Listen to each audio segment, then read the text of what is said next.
We'll call this meeting to order.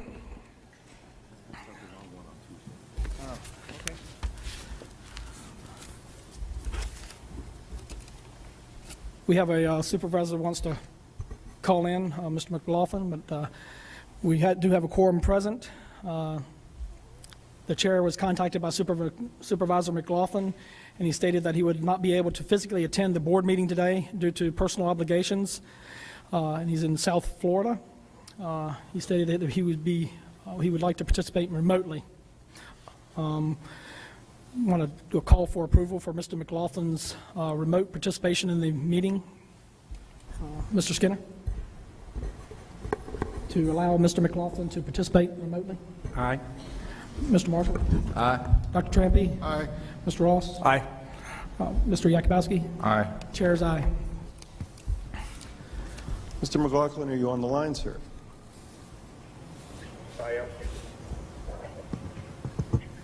All right. Please rise for the pledge, followed by Dr. Trampy, followed by the invocation by myself. Allegiance to the flag Of the United States of America, and to the republic for which it stands, one nation, under God, indivisible, with liberty and justice for all. Lord, thank you for allowing us to have this day today.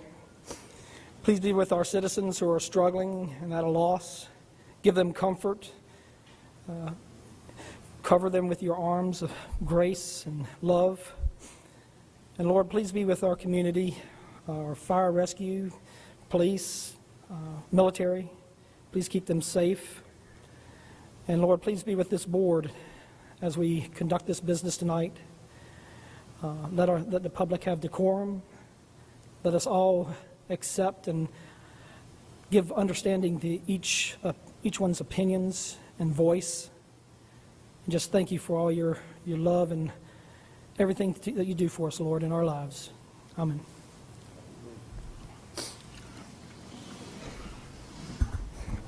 Mr. Chairman? One second. Do we have any Vietnam veterans out in the audience? If you will, if you would stand, I just wanted to acknowledge you for it is Vietnam Veterans Day, and I just wanted to say thank you for the service that you gave our country, and appreciate it.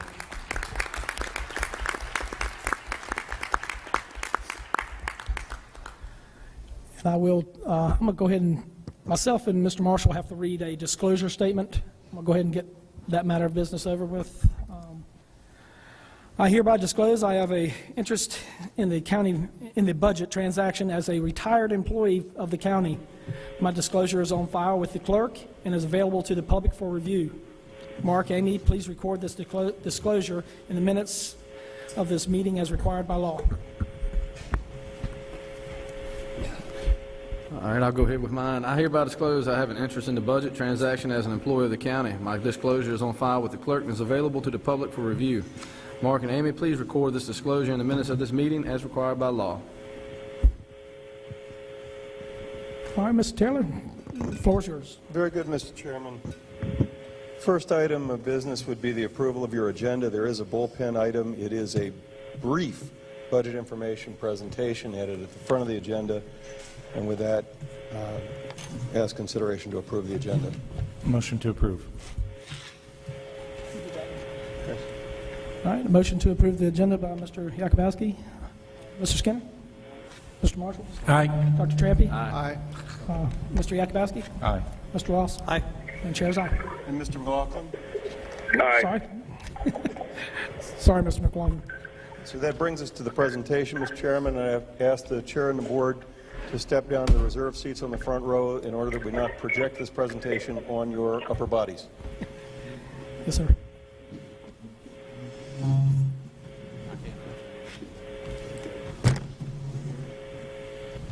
I guess we're going down Yeah, there. adjust the lighting to accentuate the presentation, please.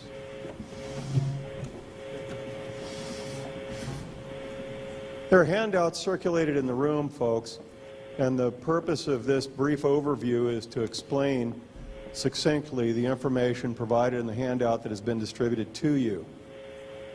Page 1 contains highlights of my recommended budget for FY 2019.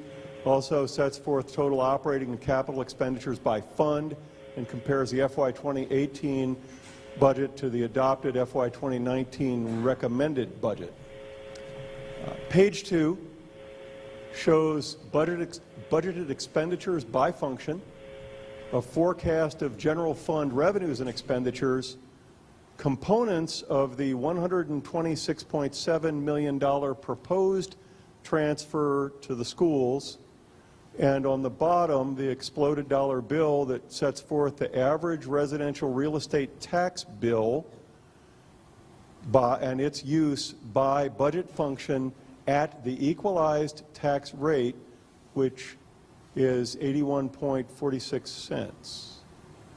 Page 3 sets forth changes in overall assessed values in the county with this year's reassessment. It includes a look back at the average residential tax bills and sets forth the 2018 advertised tax rates for this calendar year as compared to the calendar year 2017 adopted tax rates. Page 4 contains further information regarding comparative real estate tax rates for calendar year 2017. Also, personal property tax rates for calendar year 2017. Note that the right-hand column in the larger table on the right shows the effective rate, and that is the real comparison. The column next to it shows the assessment ratio. Not all localities assess or tax real personal property at the 100% of the assessed value. The bottom is the pennies grid. This is breakdown by pennies of the 85-cent advertised tax rate by budget function. Page 5 shows local tax supported expenditures for schools, fire and rescue, and the sheriff's office. These are our three top expenditures, top priority services in the county. The bottom is an alternative look at the budget breakdown where funding is shown here by function or by the reality of what different elements of our services cost. So whether it's IT or other related items, or whether the school's capital projects cost, for example, is included in the cost of education in this graph. So it's a functional breakout of cost. Page 6 is a comparison of local base starting salaries and total compensation for teachers with a bachelor's degree. Page 7 shows a comparison of local salaries paid above the bachelor's scale for teachers with advanced degrees. Page 7 also shows a percent increase that the salary for each advanced degree varies from a bachelor's degree for Spotsylvania County teachers. Page 8 shows a comparison of average teacher salaries in various Virginia localities. Note at the bottom of the page, this information is from the Virginia Department of Education, was provided to us by the school division. These averages do fluctuate due to turnover.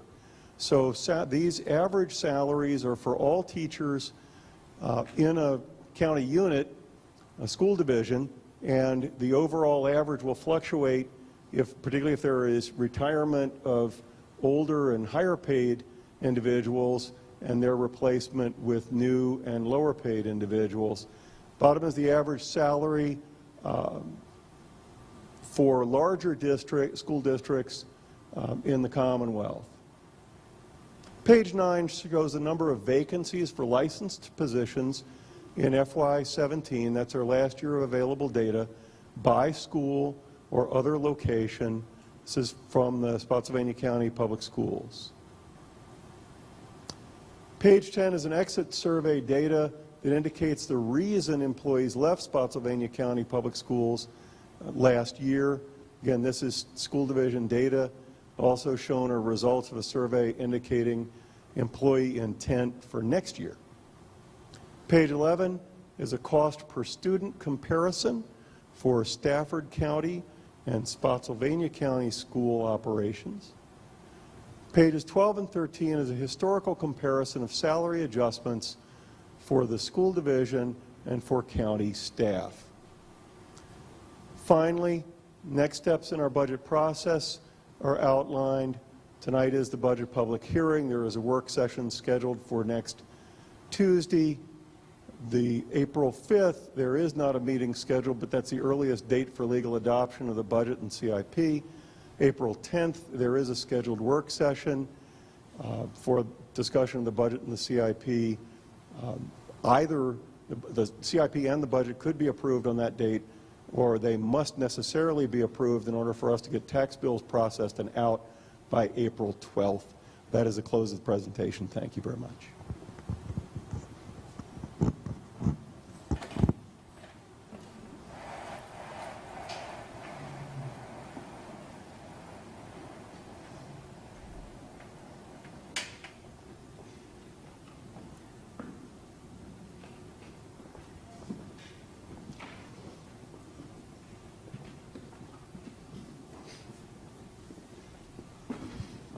If I may, while the board is getting settled, I'll run through the guidelines for public speakers for the budget public hearing. The budget public hearing is for the purpose of allowing members of the public to comment on any matter pertaining to the FY 2019 budget, the calendar year 2018 tax rates, and the draft FY 2019 to 2023 capital improvement plan.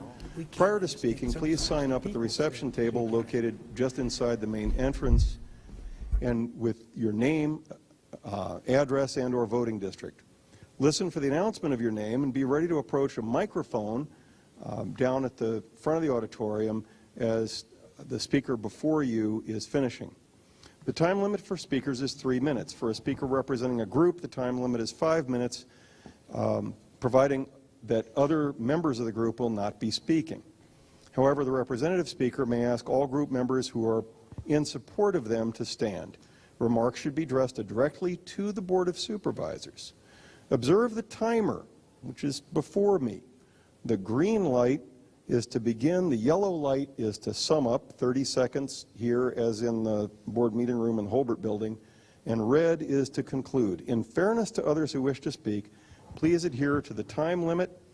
The microphone will be shut off or a bell will sound when your time has expired. Please be respectful to the audience, to others, and to the board. And with that, Mr. Chairman, we are to the budget public hearing. All right. I just real quick, I wanted to thank everybody who's taken the time out of their busy days to come here and give us your voices. I just can't thank you enough. I know contrary to some probably, I wish we had this entire place filled. But I thank you for coming out and being the voice, and look forward to hearing what you have to say.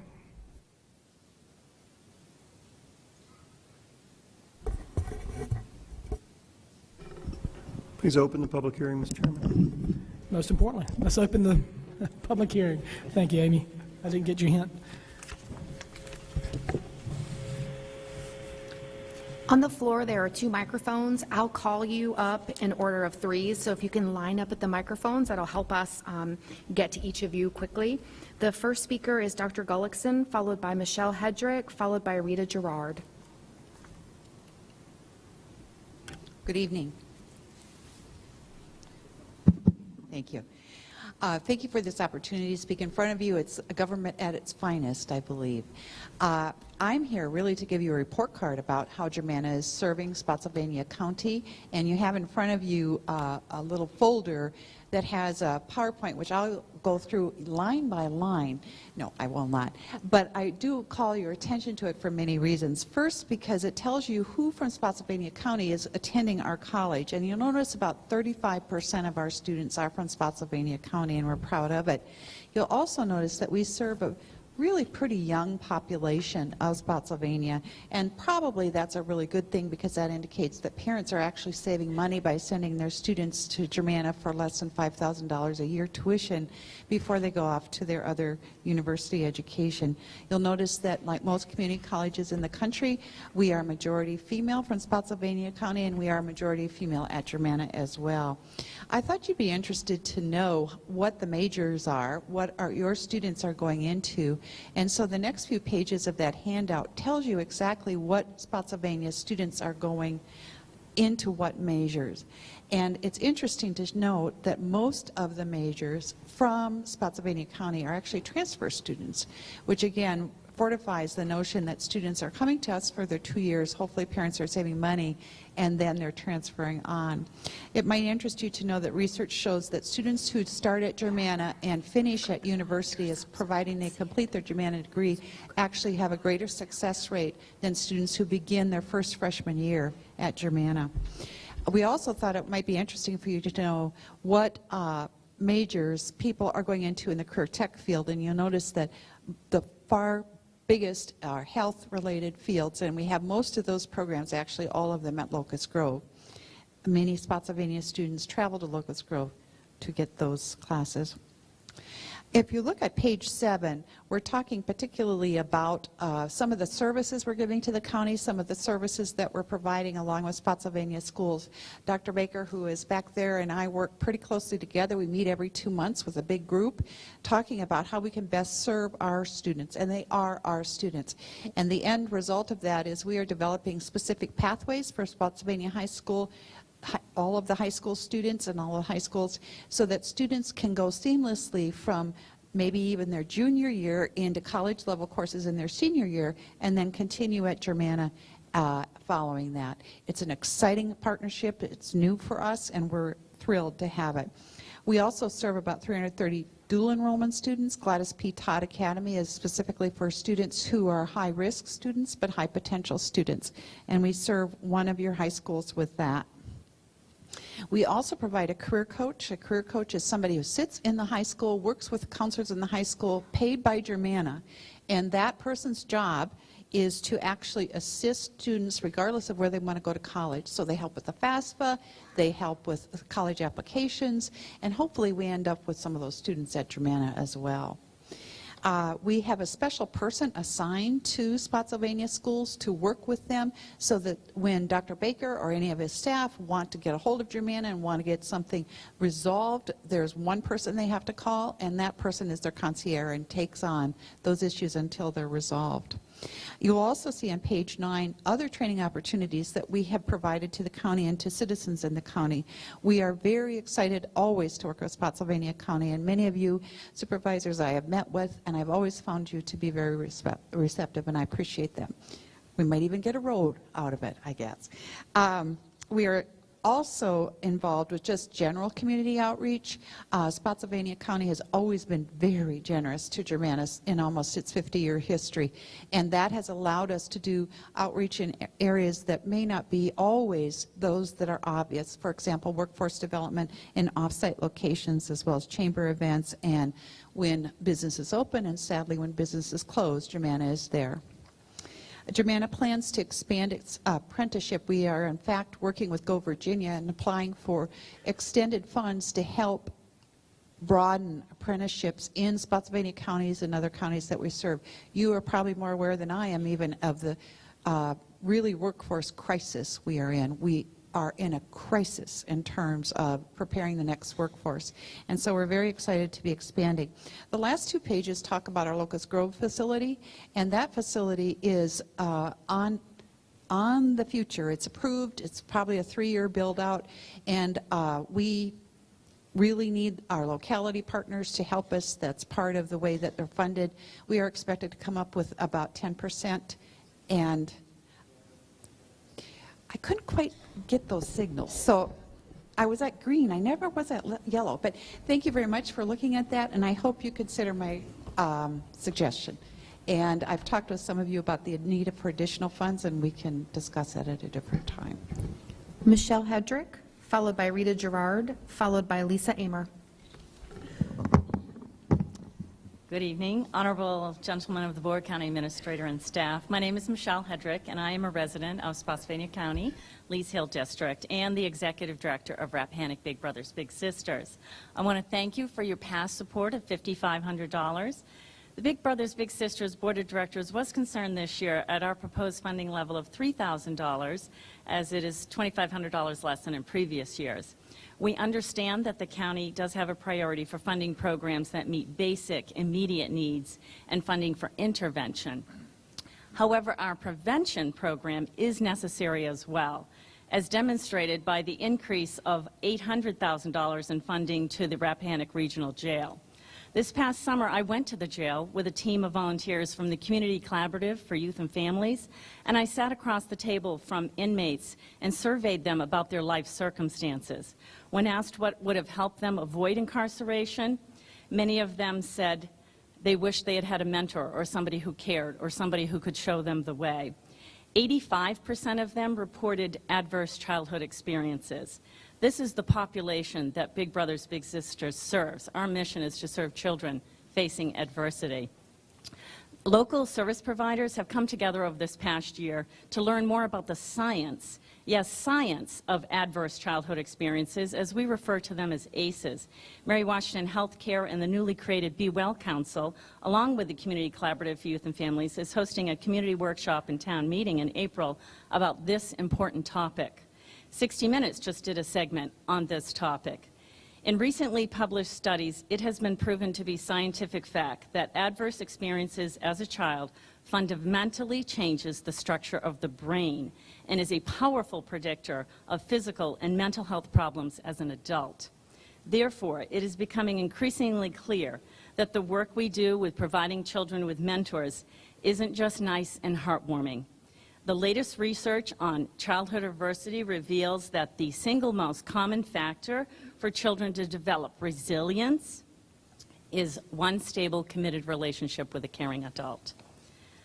With our proven model of one-to-one mentoring, together we are able to make community change. We are able to help children navigate the challenges and adversity in their lives. Our work is simple, and yet it's deeply impactful.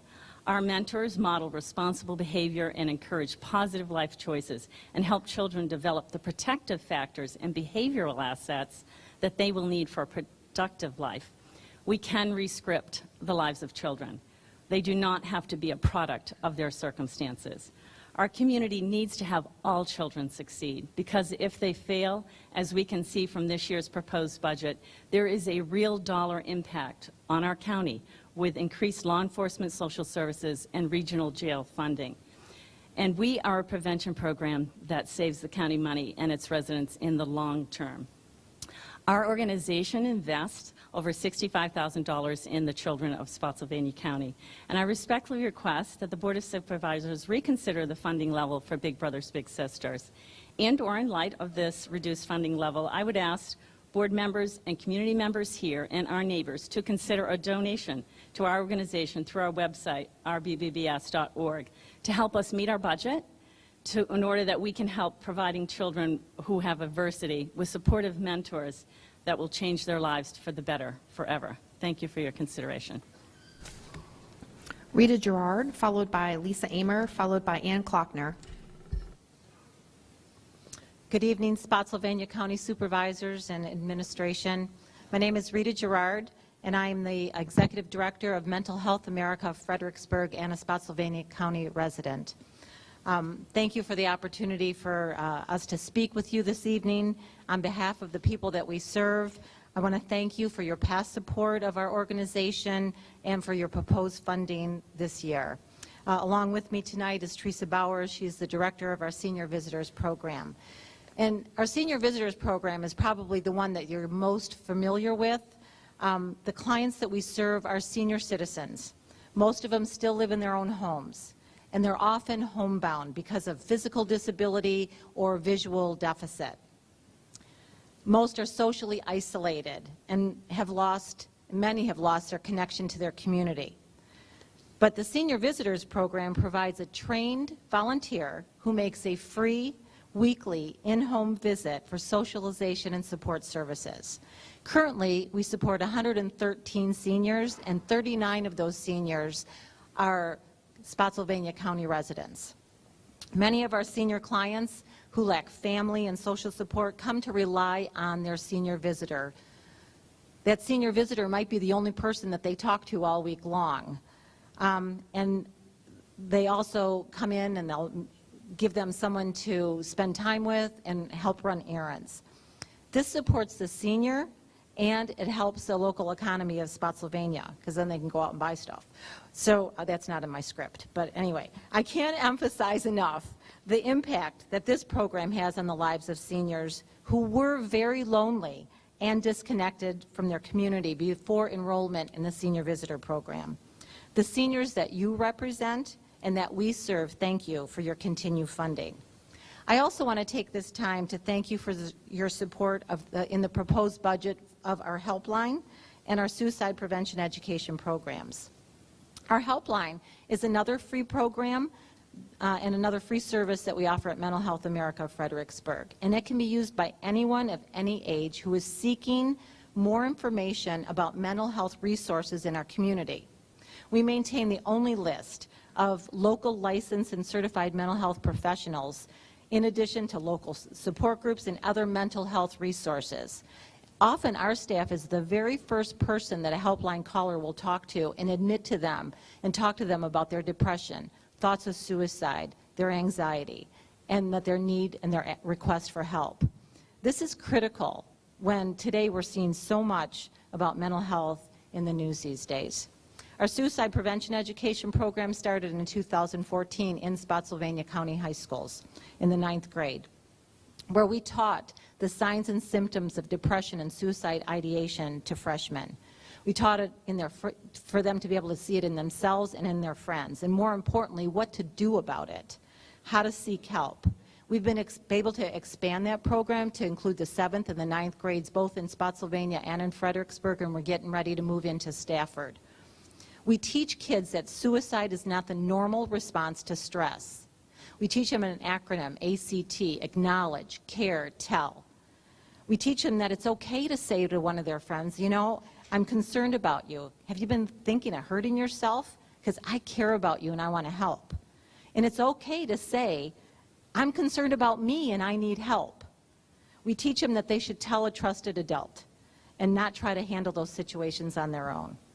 We know that when we change minds, we change and we can save lives by preventing the mental health resources that are needed. And so we want to thank you for helping to make Spotsylvania a county where residents are receiving the mental health resources that they need. And thank you for your support of Mental Health America of Fredericksburg.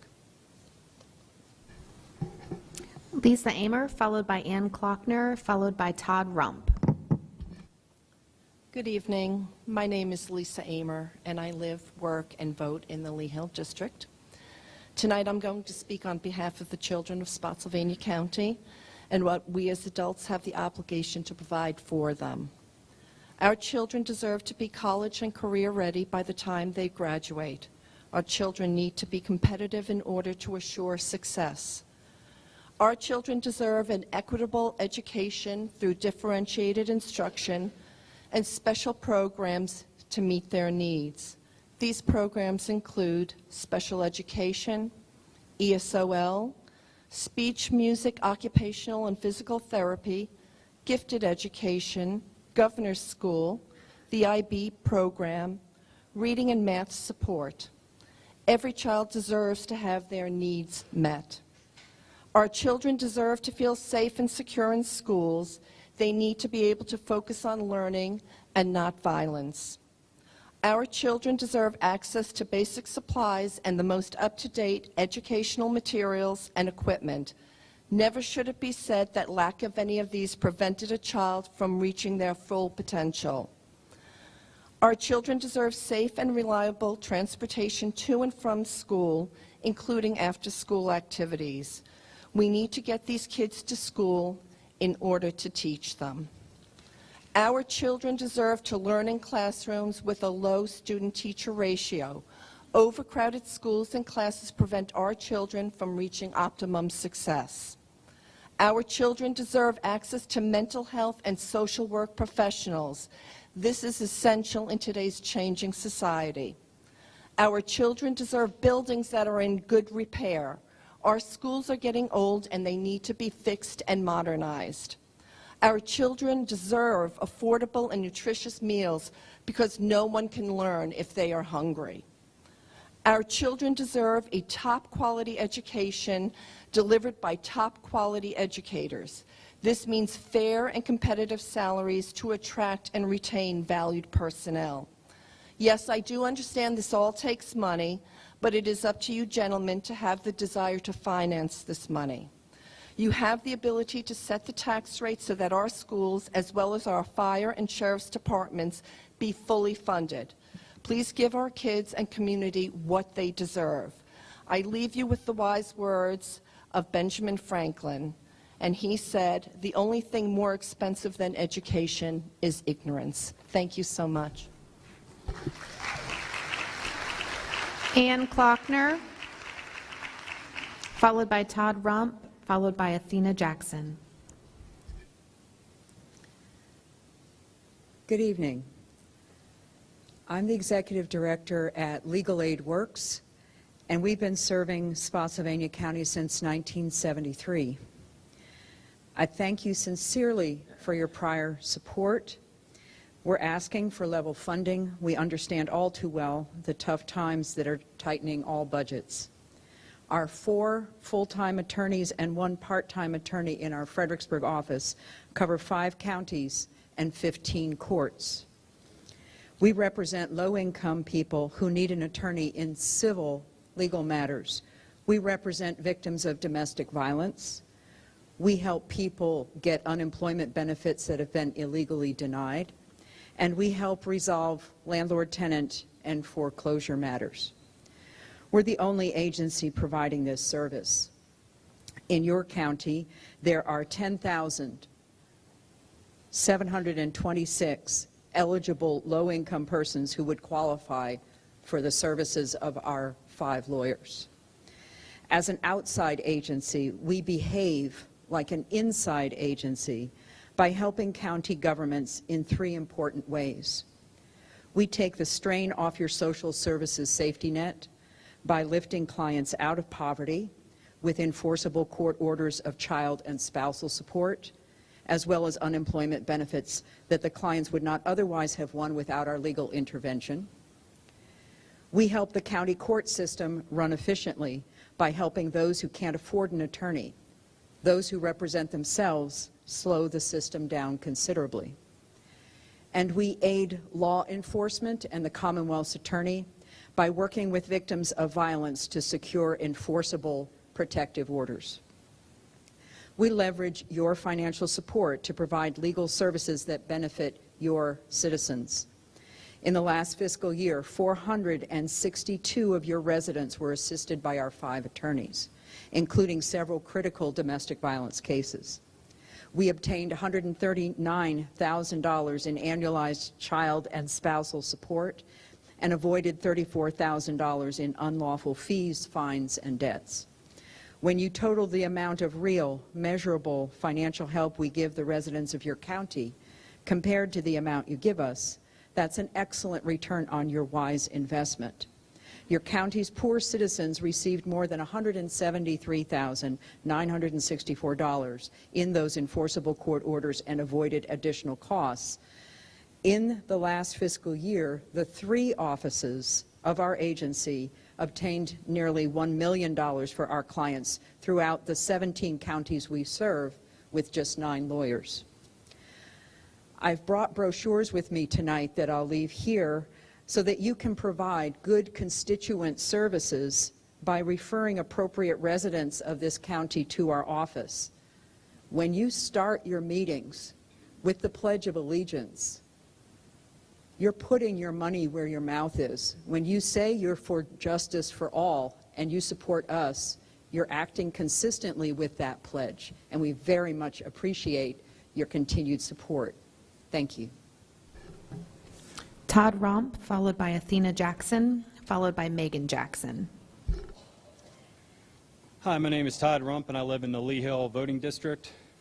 There seems to be more and more talk in the community where citizens speak about how great things used to be. I agree. I often enjoyed hearing stories from my grandparents about a time when greater civility, knowledge, and care about the well-being of the community existed. In the past, people seem more likely to judge government spending based on facts and results, advocating for programs that made the community strong and well.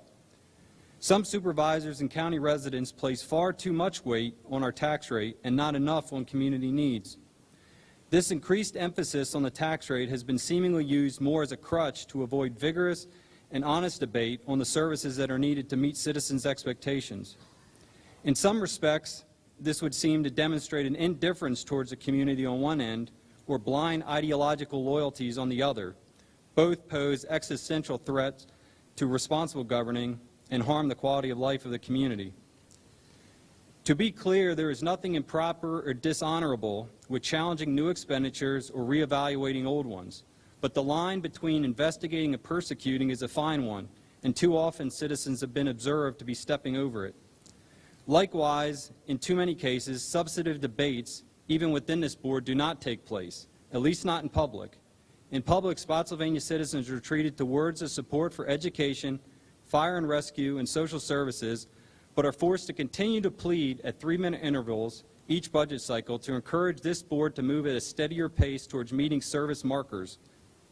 I would prefer to keep the equalized tax rate, but that would require providing a level of service incapable of keeping pace with the needs of our growing population. It would compound growing concerns among multiple county departments, including the schools, that county employees are departing to seek greener pastures in other localities. This effect probably will not become widespread under your leadership, but will ultimately fall to the next generation to make the tough choices that you are unwilling or lack the vision to make. Personally, I don't know how our county employees continue working with the knowledge that their peers are getting compensated more for doing the same job in roughly the same job market. I'm inspired by their dedication and loyalty, and I hope your political courage in the coming week honors that loyalty when making decisions that affect the future of this great county.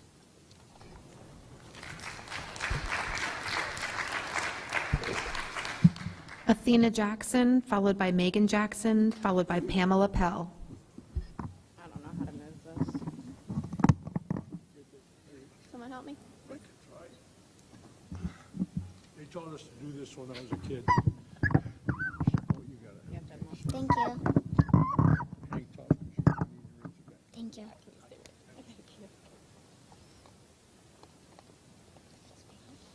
Hi, my name is Athena Jackson and I live in the Lee Hill District.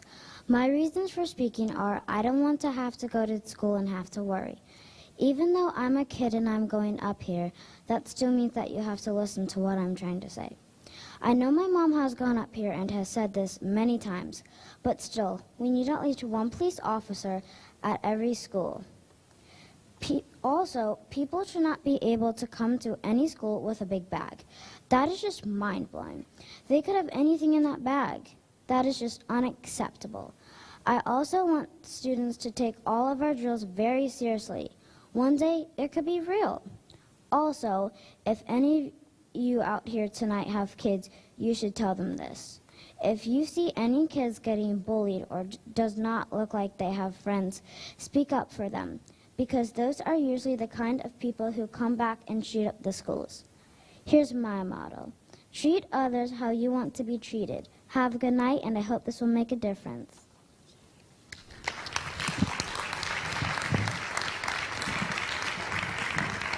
Megan Jackson, followed by Pamela Pell, followed by Courtney Howell. First, I just want to say my daughter's awesome.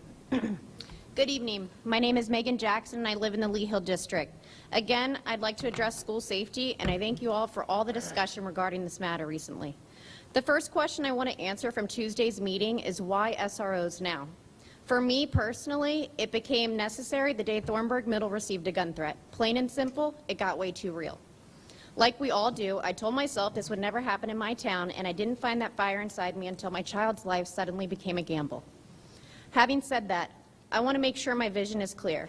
The two most important changes to school safety are the additional SROs and the hiring of staff dedicated to mental health.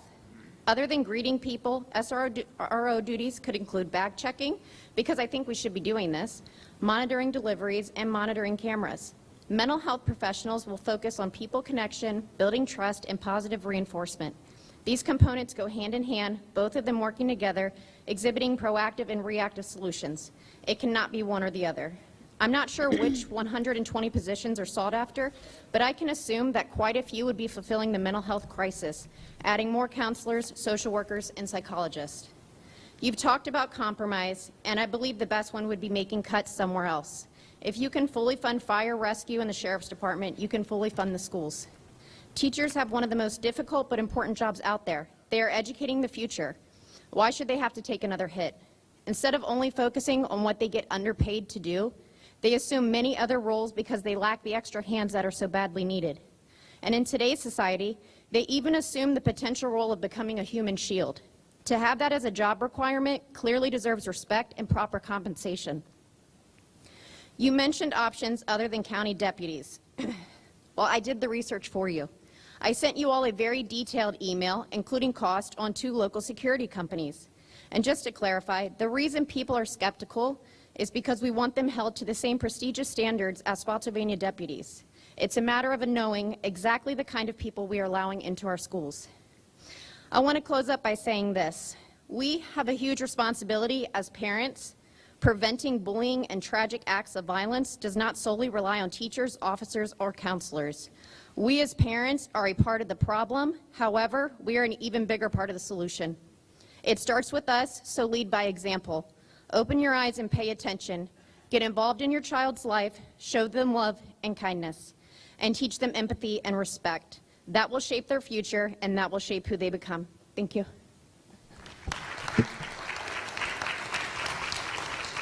Pamela Pell, followed by Courtney Howell, followed by Justin Langridge.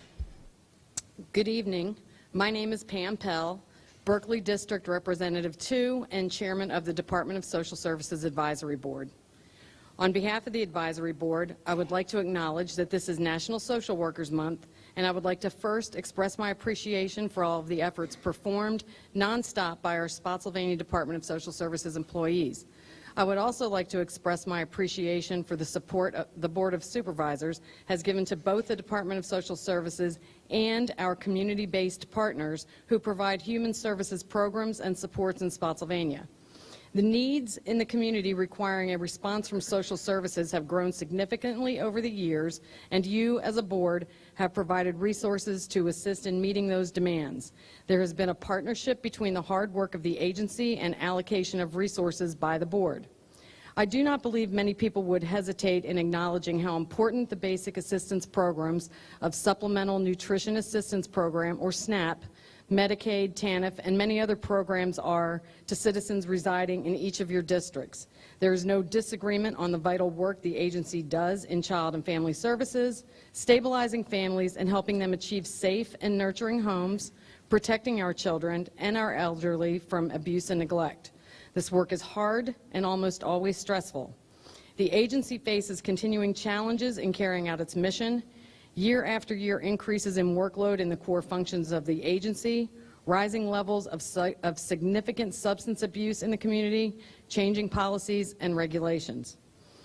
Over the past several years, the Advisory Board has actively engaged in discussion with the Spotsylvania's Finance Office and representatives of neighboring localities to support an informed and coordinated approach to funding community-based agencies that both recognize the population served by the majority of the agencies across jurisdictional lines, yet still acknowledge that priorities and resources may differ from locality to locality.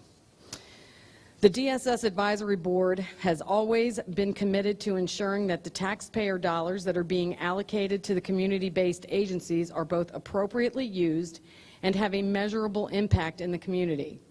But requests and needs exceed resources, and over the last 5+ years, that gap has grown appreciably.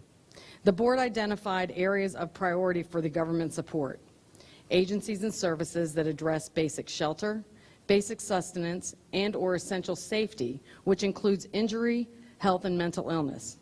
Essential safety means there is an imminent risk to the population being served in the absence of that program or service. The board also identified the target populations to be served as at-risk children, the elderly, and the intellectually and/or physically disabled. Based on these two elements of essential services and target populations, the board utilized a weighted matrix, a matrix used and shared by our neighboring localities. The applications were reviewed by each individual board member, then by the full board. Discussions were conducted over several meetings, over several weeks. Questions were asked of and replied to by some of the applicant agencies. In the end, several agencies were recommended for changes in funding, some decreases, some increases, to reflect prioritization, impact to individuals being served, impact to the community at large, and also the agency's availability to other resources. An agency's history of past county funding, while noted, was not a determining factor for this year's recommendation. The advisory board is confident the process was fair and allowed the limited resources for human services agencies to be most appropriately allocated.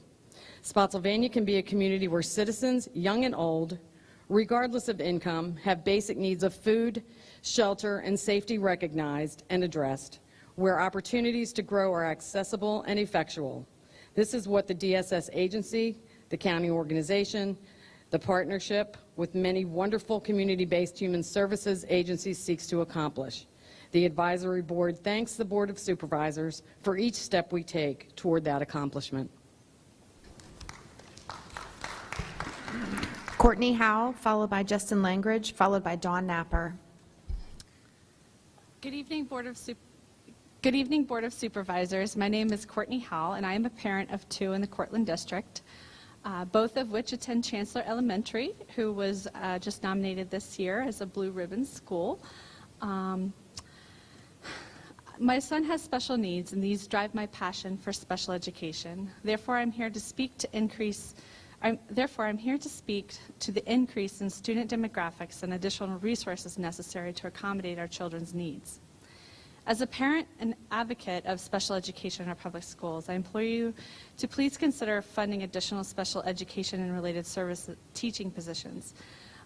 Specifically, positions that I ask you to consider the 2 occupational therapists, the 2 speech-language pathologists, the 12 paraeducators, the 4 ECSE teachers, the teacher at Gateway, the adaptive PE, the signing assistant, the teacher at Courthouse Academy, the 1 gifted resource teacher, the 5 social workers, and 3 counselors.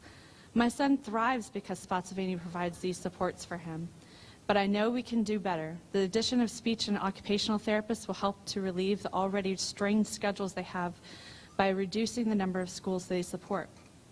My son's therapist currently serves multiple schools, so if he has an unplanned absence, they do their best to try to make it up. Under this budget provided to you by our superintendent, the addition of 4 ECSE classrooms are funded to meet the increasingly stricter standards required by state and federal laws. The adaptive PE position will allow those with different abilities to gain the necessary physical skills for a lifetime of recreation and physical fitness and wellness. The signing assistant will continue to grow the school's ability to serve students who are deaf and need interpretation services. Imagine not being able to communicate. With 50 additional students identified as having autism this year, surely you can see why we need the addition of 2 paraeducators and 1 teacher at our Gateway Academy. Gateway Academy is unique to our county in that not many school districts are able to afford day support programs with a modified curriculum. Instead, those students are sent to other districts and private schools, some as far as Richmond and Charlottesville, but we can keep our students here so they don't have the 2-hour commutes. Please help us continue to fund programs like this. Our children are our future, and our special needs populations deserves the same liberties we all have. Remember, the purpose of IDEA is to ensure that all children with disabilities have available to them a free and appropriate public education that emphasizes special education and related services that are designed to meet their unique needs and prepare them for further education, employment, and independent living. So please help us prepare our children for further education, employment, and independent living. Thank you for your time tonight. Justin Langridge, followed by Dawn Napper, followed by Tamara Quick. Good evening, Justin Langridge. I'm speaking tonight as president of the Spotsylvania County Professional Firefighters Association, IAFF Local 3886. We're located at 9835 Courthouse Road, and I'm a voter in the Lee Hill District. Gentlemen, I hope you'll appreciate what I have to say tonight. My ask is ultimately for future budget cycles, and I'll also be the only speaker for our organization this evening. Though some of this has been catch-up, over the last several years, the board has taken many steps to bolster fire and EMS services in Spotsylvania, and we thank you. Sitting members of this board began bringing on staff to provide 24/7 coverage, and you're currently working on steps within the FY19 budget to finally deliver full 24/7 ALS career baseline staffing in all of the county's 11 stations. Residents tonight should thank you. You've opened Fire Station 11 near the VRE, supporting a previously underserved area, and are providing coverage for development at New Post. You've invested millions on trucks and equipment. Safety-wise, with your support, the fire chief, citizens, and county staff, our members have been provided with improved industrial hygiene practices, including diesel emission exhaust systems, a second set of supplied turnout gear to allow for proper decontamination after incidents, and while maybe still not perfect, an updated radio system backbone with greatly enhanced coverage and building penetration. Jane, wherever you are, thank you.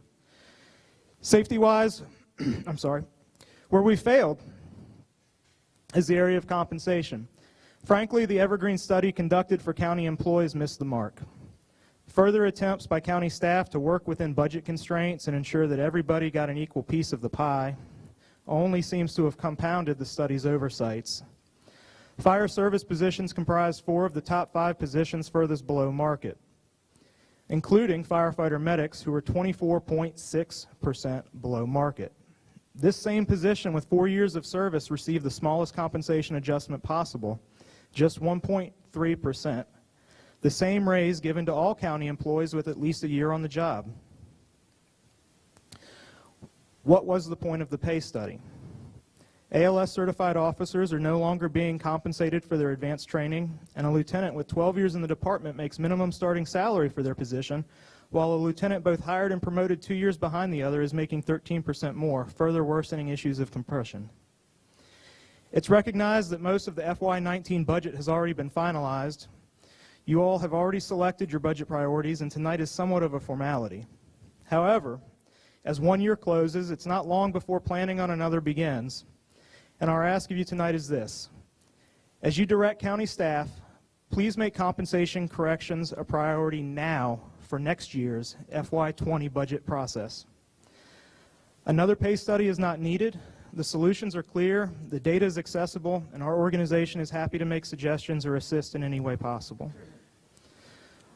Our members don't expect to get rich doing what they do. They don't want or need Fairfax salaries. They do need to be compensated competitively, equitably, and to see a clear path through their advertised salary ranges. You've made wise investments in our fire and EMS system. Please help protect it by investing in your staff. Make them a top priority for your FY20 budget planning. Gentlemen, you have a ton of budget priorities. You all work very hard to keep our tax rate low in Spotsylvania and serve the citizens. Don't envy what you all have to do. Please keep this need in mind for next year's FY20 planning process. Mary, Bonnie, thank you for everything that you all do, and thank you. Have a good night. Dawn Napper, followed by Tamara Quick, followed by Peter Fotenhauer. Gentlemen, all decisions made by this board impact every citizen of our county. Sorry, still short. I often think that some of you may have forgotten this important fact. You are so busy pushing your own political agenda, you have forgotten what your job truly is. The citizens of this county deserve a fully funded budget. We deserve the additional advanced life units that our EMS need to provide for our proper services for our large county and growing population that you have found the funds for. We deserve the new sheriff's deputies that will be cut. We deserve the new education positions. We deserve SROs in every school to protect our children. The school employees deserve to have the Evergreen study implemented just as the county employees did.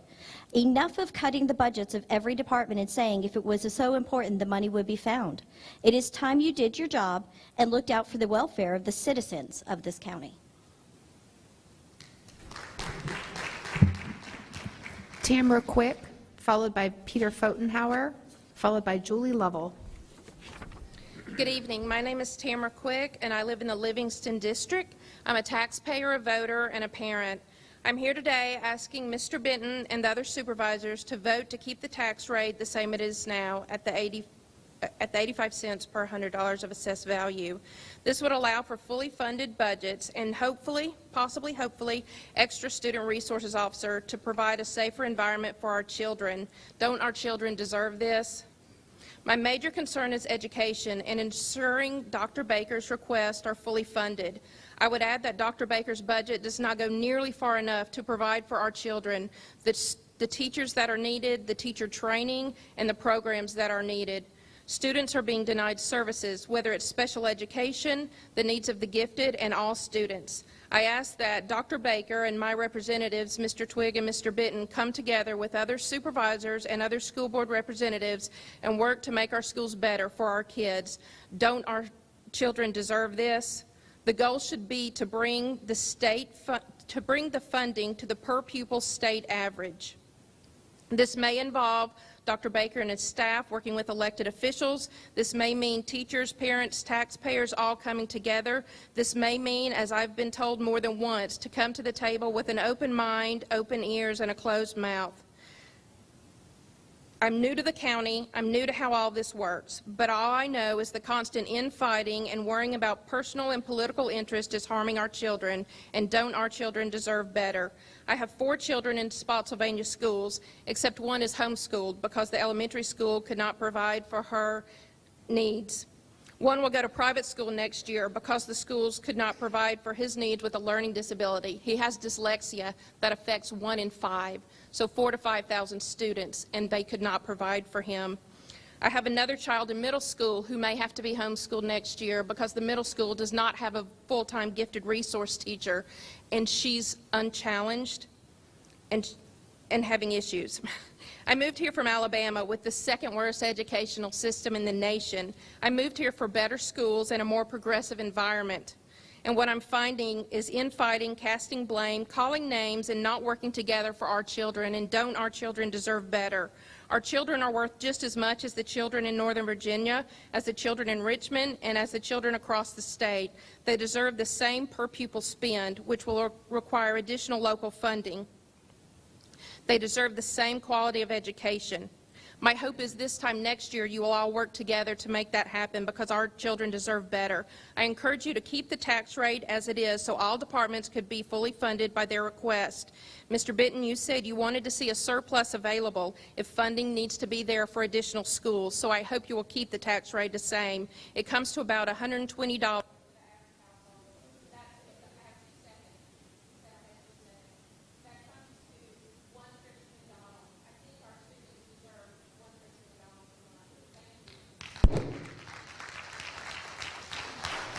Peter Fotenhauer.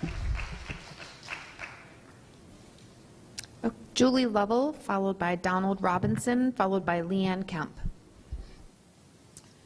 Hello, my name is Julie Lovell. I've been a teacher with Spotsylvania Schools for 19 years.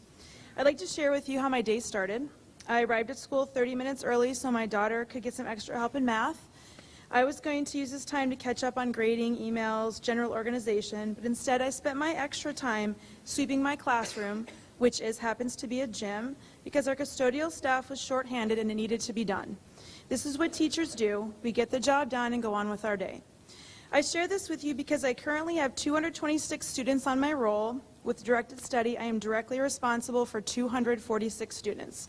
This responsibility includes meaningful student interaction and building relationships, student safety, parent contact, discipline when needed, lesson planning, grading, athletic duties, meetings, school-level committees, county-level committees, and daily duties, just to name a few. And let's not forget the extra time to add to my toolbox, improve on best practices, attend seminars and classes to improve in my chosen profession, and maintain my state licensure. Teachers are sometimes bashed because we have summers off, but much of our professional learning takes place over the summer. There just aren't enough hours in the day to do the extra teacher stuff, which we all know really isn't extra stuff. And I'm not alone. This describes the career and lives of teachers. But the big debate I'm hearing is the competing resources for schools and public safety. School safety and public safety are very important. We discuss and practice safety regularly with our kids, fire drills, weather drills, intruder drills. And staff at every school have an action plan for many scenarios that nobody wants to think about. Sorry, I lost my place. We have wonderful SROs in our schools, and they're included in these drills in our daily lives. They build relationships of trust with students, and they're part of our school families. They build all schools should have SROs, but the cost should not fall on the schools. They are not SCPS employees. They are employed by the Sheriff's Office. School safety is a multifaceted issue, and SROs are not the only answer to the problems within a building. We should also be discussing mental health and social services within our schools. When the budget was slashed years ago, we had to sacrifice counselors, and those positions have never been given back to us. At my school, we have 2 counselors and 900 middle school students. This is unacceptable, but again, we make do with what we have to get the job done. The Evergreen study was done to have actual data on what many of us already knew. Teachers, fire, rescue, and the Sheriff's Department are understaffed and underpaid. The county paid for this study. It doesn't seem to be following their recommendations. At this point, teachers and public safety employees should be benefiting from their findings. However, there is again discussion of pushing back raises and filling positions because of other priorities. Teachers work very hard. The raises we're asking for are not outrageous and have been pushed back for too long. We have still not rebounded from the massive cuts and loss and step increases from 10 years ago. Ma'am. Many teachers are asking. Ma'am, your time has expired. I'm sorry.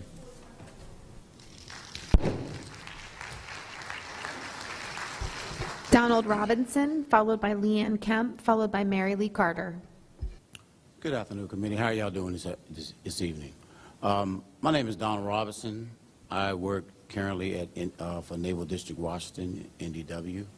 I work out of Dahlgren. We also work in Maryland, Indian Head, and the whole region as a police officer. I'm a sergeant supervisor at night. That's my first job. My second job and passion, well, not really a job, something I love to do, is I'm the executive director of the Teen Enrichment Network here in the Spotsylvania County, in conjunction with Spotsylvania County Schools. And what we've done is we have summits twice a year to celebrate teens. Now follow where I'm going, to celebrate teens with what they do in the school system, helping them move forward from middle school, high school, and on to college. Well, since we've done that, myself and a lot of our committee members who are in the back, along with Dr. Baker and like I said, Spotsylvania County Schools, we've started a mentor program that we've done. We've been in Spotsylvania County Schools, going to different schools since October. Every Thursday, mentoring, talking to kids. And what I'm here to talk to you about is this. I got to piggyback a little bit of what she was talking about here in a minute. The teachers, I'm in there every Thursday. I'm at Spotsylvania County High School every Thursday at 10:30 after I work 12 hours. And to work 12 hours don't bother me. But I see these teachers, they're tireder than I am. They don't have the resources. They work with kids after school. They work with different programs that are sponsored. I've talked to some teachers, what are you going to do when you leave here today? Well, I got bus duty, and after I have bus duty, I have to work for the football team. I have to stay there and help sponsor them. And I got another one, we're going to work with some special needs kids at 8 o'clock. What time are you going to get home? I'm going to get home at 10 o'clock. Well, when I come into the building sometime dressed like this, or when I go in different places, people go, thank you for your service. Some people say, thank you for your service, thank you for what you do. But if you think back for a minute, if all of us in this room can think back for a minute, when we were little, and you thought about your teacher, okay? Back in the 70s, 60s, some of us, 80s, whatever the case may be, it was a little respect there. Today, the kids, I'm in the schools every Thursday, different schools, and I was here Wednesday. They don't respect the teachers. And the reason being is, when we come in and talk to them, we're not teachers, and they just want somebody to listen, to care, somebody to listen to them. But when we were younger, I would go to school, my teacher would give me a hug. My teacher wasn't under duress back in the day. They weren't scared. They don't need COLA like now. We want to arm teachers. They're arming us. We want to arm teachers. Some lawmakers want to do that. Really? They didn't sign up for that. They signed up to teach. But now they come into what we have today, and it's like a war zone.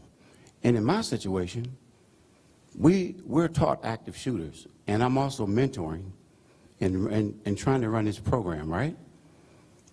One day, on our basis or somewhere, I might have to shoot one of our kids.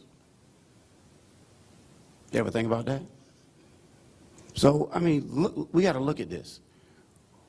A woman carries a child for 9 months. They're the most precious thing in the world.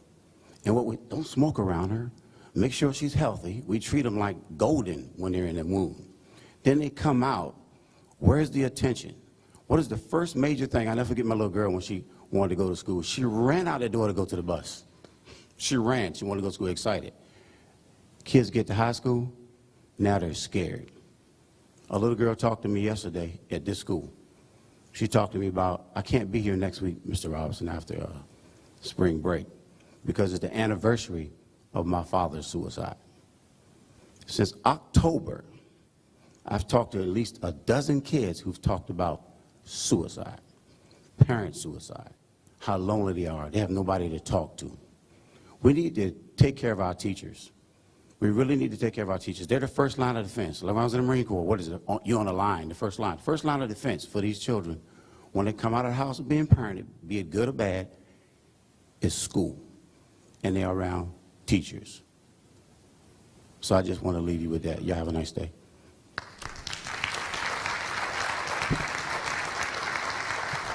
Leanne Kemp, followed by Mary Lee Carter, followed by Russ Mueller.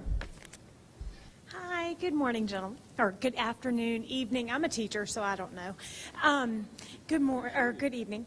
Good evening, members of our community. And also, I want to say good evening to the awesome, amazing administration and teachers that are here from Spotsylvania County Schools.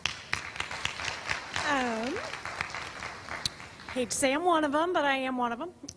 But I come to you as a parent of 3 children that attend Spotsy schools, as well as I'm an early childhood special education teacher. I don't know if you can tell by the sass, but I am. But I have entrusted my children's present and future in this school system. We moved from Arkansas to Georgia to here. I'm a Virginia native, so we love it. But it's just a fabulous school district. One of my personal children has special needs. My husband and I have been thrilled with the education she has gotten while here in Spotsy. Her teachers not only care about her educational success, but her as an individual and her overall happiness. This happiness is directly correlated with her educational success, despite her ability to learn in different ways. The staff of Student Support Services are to thank for that. There are special education teachers. My daughter, who has special needs, is in middle school. She has had an amazing experience with Spotsy, and I thank them for that, but I also thank you for that. You have funded them, you have given them resources, and I appreciate that. But I want to ensure that we continue to give them resources to provide our children, not just special needs, across the board, with the need and extra help and support to make it through their school-aged years. These ladies and gentlemen make a critical impact to all of our beautifully special children from pre-K, yay, yay, through high school. I beg of you to give them the resources to continue their great work. As we all know, the needs of our students grow from year to year, as well as the overall number of students who need assistance and the Office of Student Support Services serve. It is imperative that we add staff and resources to provide the support that our children need and deserve. Please find it in your hearts and budget to give the resources to the fabulous Office of Student Support Services, make their journey a tiny bit easier to serve the amazing children of Spotsylvania. Thank you for your time.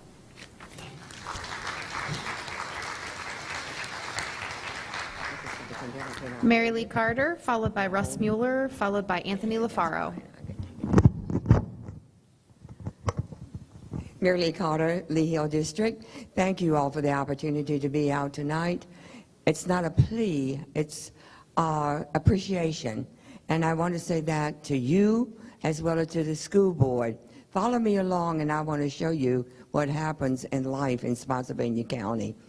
I had an opportunity to set at Parkside Elementary School many times in a rocking chair, and I watched the students come out in wheelchairs and in walkers, and they were all smiling. I said, oh boy, this is wonderful. Why are they all smiling? Then here comes the teachers and the aides, and they were smiling. That's why those kids were smiling, and it was just wonderful. Then I'm with a student who has an IEP at this time, and of course they were in Battlefield middle school. And there, she was freezing. She was freezing. And so, why? What's wrong? And she felt like that everybody was looking at her, and because she was an IEP student. And so therefore, the administration and the representative from Lee Hill District at that time, we all sat down at the table, and we made her feel important. But they were the ones who was behind it, and you were behind it because you had funded their positions that they needed. And then what happens? They are now in Massaponax High School, and I want to show you the outcome of what you've done. That student was talking about, I don't want to go to school, I want to quit. They were stressed, they were disturbed. I thought, oh my goodness, what's going to happen? Please, let's get this child on the right road. Kids become stressed out just like we do. But however, here at Massaponax, they have worked with this student. And guess what? That student is not talking, I don't want to go to school anymore. I'm ready to go to school, and I will graduate at a certain year.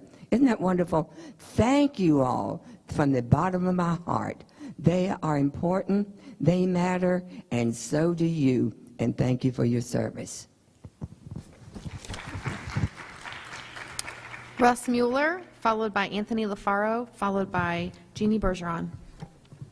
Good evening. My name is Russ Mueller, and I'm a resident of Fawn Lake. My statement deals with what may soon become a major short and long-term budget issue for the county. That is the world's 12th largest solar plant that will be the first on the East Coast and the size of Fredericksburg, my new neighbor. Time will not allow me to go into the detail of our cost-benefit analysis of this 6,350-acre power monstrosity, 6 times the footprint of the nuclear power plant at Lake Anna. Let me jump to the bottom line. The estimated revenue increase may be dwarfed by the loss of revenue if the risks that we have identified and supplied to the Board of Supervisors, the Planning Commission, and so forth come to fruition. It's not a matter of if in some cases, it's a matter of when. Now, if I have time, I'll go into an example. But I'm also a respondent to this case in Richmond. And I filed my direct testimony, and I hope each of you, when you're supplied that, will give it close consideration. But what I want to do here tonight is to request that this Board of Supervisors assert its jurisdiction, assert its primary interest in the citizens of Spotsylvania County, particularly those surrounding this monstrosity, and to do no harm. How? I am asking the Board of Supervisors to write a letter to the SCC requesting that license, if they issue it, be conditioned on your prior approval of any special use permit that you might consider here. You need the upper hand. These are risks to our people. They're not small. I don't know how much time I have, but just one issue is water. 1/3 of a billion gallons are coming out of our local aquifer. Sir, Sorry. your time has expired. Hopefully you'll look at that document and study it closely. Hope to see you soon. Anthony LaFaro, followed by Jean Bergeron, followed by Larry Plating. Thank you. Anthony LaFaro, Chancellor District. I'm here to advocate for fully funding both the schools and the sheriff's requested budgets. The topic of more SROs that got brought up recently, I think that's significant and important. While my background is primarily in business, when I was in the service, I was in security forces for the Air Force. I cannot emphasize enough how important it is when you have security personnel to have them be properly trained and prepared. Third-party security contractors do not always do that. We need for our sheriff, who is an elected official, who is responsible for the safety of this county, including the schools, to be able to be the person in charge of the hiring process, the screening process, including background checks, the training process, and the continued training process. I don't trust that to a lot of third-party security contractors. You know, I think we're all familiar with a certain, let's just say, primary candidate for delegate that worked for a third-party security contractor, okay, and, you know, wound up suing the Pentagon because he said he got PTSD off an argument. Those aren't the kind of people we need securing our children, okay? And SROs can play a bigger role beyond just being there for the purposes of security, too. The fact that in this past Tuesday's meeting, when funding for that came up, it immediately seemed that several board members seemed to want to throw it under the school board budget. Well, I vote for the school board based on their knowledge and ability to oversee education, not security, not law enforcement. So I prefer that to be under the sheriff's budget the way it is now. And furthermore, I don't think we should be choosing between the security of our children and the quality of education of our children, nor should we be trying to sway away from funding the Evergreen study to the same level we did for the county side. These are reasonable requests. If we can do it while maintaining the same tax rate, I understand it won't be equalized. But, you know, I planned when I moved, and I planned financially, I invest properly. I understood. I prepared for the fact that when my home would go up in value, because everything else goes up in value generally, and costs go up, that one day my taxes might a little bit too because of that. All right, I understand people hit hard times, and not everybody has that luxury, but I don't make a lot of money. I make about half of what I used to before I became disabled. All right, but I was prepared, and I understand not everybody has those advantages. But I think our requests are reasonable, and SROs over third party are a much bigger advantage. There really shouldn't be a 4-3 or 5-1, anything like that. This should be a 7-0 vote to fully fund the requests.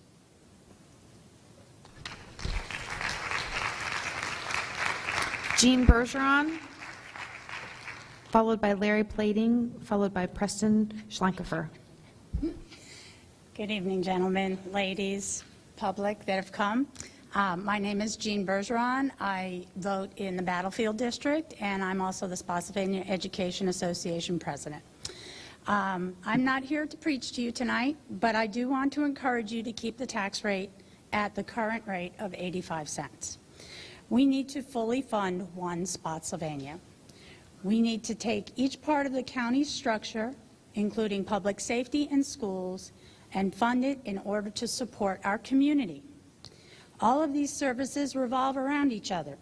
Schools teach the students that will become employed in this county. Public safety ensures the safety and security of the schools. We must fund all our services in this county to allow for education, safety, and security of all county residents. As our clapper said, fully fund one Spotsylvania. Thank you.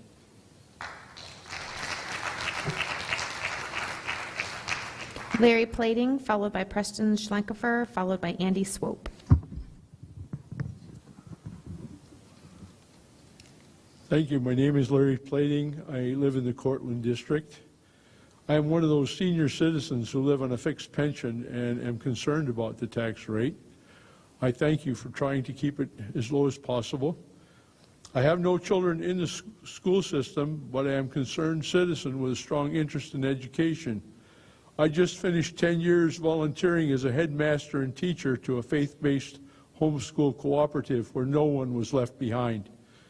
I'd first like to quote from Webster's 1828 dictionary, the first American definition of the discipline called education, written by one of its founding educators, none other than Noah Webster himself.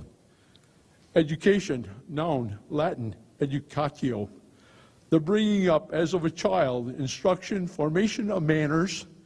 Education comprehends all that series of instruction and discipline which is intended to enlighten the understanding, correct the temper, and form the manners and habits of youth, and fit them for usefulness in their future stations. To give children a good education in manners, arts, and sciences is important. To give them a religious education is indispensable. And an immense responsibility rests on parents and guardians who neglect these duties. The etymology of the Latin word educare means to both pour in and to draw out, signifying that education is a two-way communication process. The definition clearly places the responsibility of education on the parents, who at this day and age have little input into the content of the curricula. Over the past several years, the schools have become targets of those they educate. I would ask the school board and the teachers and administrators to do some self-examination. Please ponder this question. What are we teaching in our schools that lead our students to believe in a hopeless future? Does their curricula encourage them to be angry at the United States or government or the school system itself? Could it be curricula teaches the children they are mere accidents or animals, products of evolution? If you teach a child he is an animal, do you not expect him to act like an animal? I would suggest you teach the children that they have been made in the image of their Creator God and that He has placed them on this planet for a purpose. This is especially important for the fatherless to understand. When writing the Virginia Constitution, July 4, 1776, Thomas Jefferson defined religion as the duty we owe to our Creator in that document. Why would Jefferson put in the Constitution if he didn't expect it to be taught to our children? Students looked up to their teachers and administrators as role models. Sir, your time has expired. Thank you. Yes, sir. Preston Schlenkerfer, followed by Andy Swope, followed by Yvonne Pfeiffer. Good evening. My name is Preston Schlenkerfer. I'm a Spotsylvania resident and taxpayer, and I will be speaking on behalf of the Fredericksburg, Virginia Patriots this evening. The FY 2019 County Administrator's draft budget is 430 pages long, but has fewer pages than last year's. Efforts to reduce the size, scope, and cost of government is always appreciated. This year's current budget is $502 million, and the FY19 budget is estimated at $527 million, an increase of $24 million or 4.8%. $331 million or 63% of the total budget is slated for the Spotsylvania County Public Schools. I read online that someone believes that the reason we have a budget surplus in Spotsylvania is because the schools and county departments are underfunded. If that were the case, schools and county departments would be running deficits instead of asking the Board of Supervisors not to raise our taxes, we would be asking them to cut spending, and someone else would be asking them to raise taxes.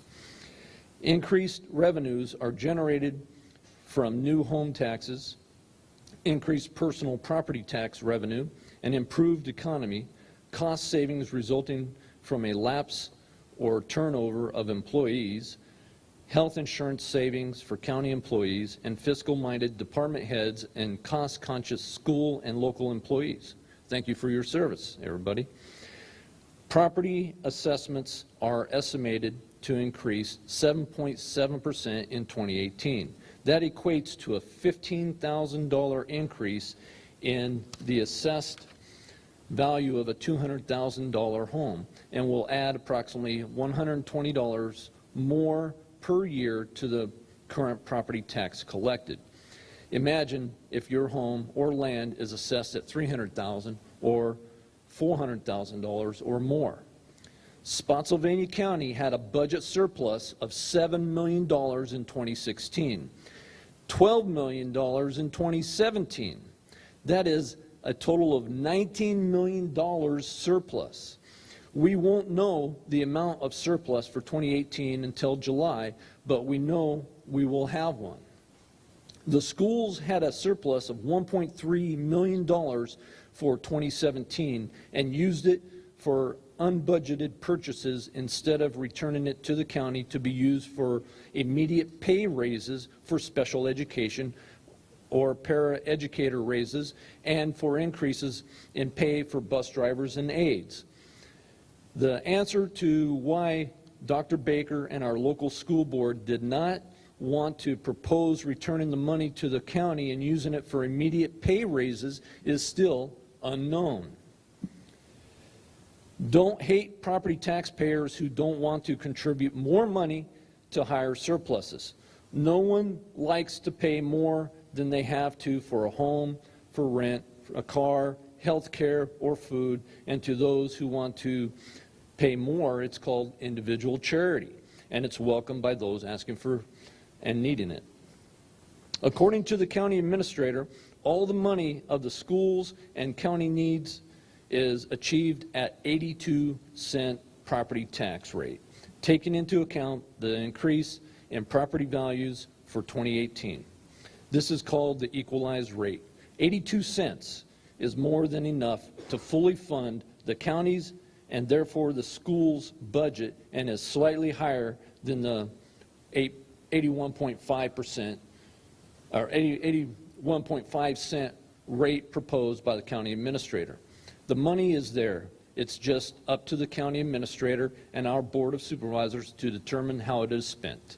It is out of the hands of the hardworking property and business owners and into the hands of our elected and appointed representatives. We trust you to make the best decisions for Spotsylvania taxpayers and residents. The members of the Fredericksburg Fredericksburg, Virginia Patriots are not asking for a tax cut again this year.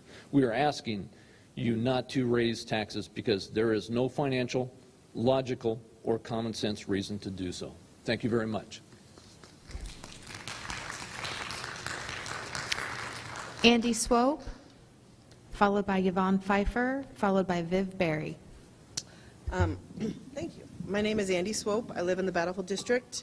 Thank you to all you gentlemen up there, especially Mr. Yakubowski, my representative, for holding these sessions. I've lived in the community for 12 years, and I've been coming to these hearings and watching them on TV for as long as I can remember.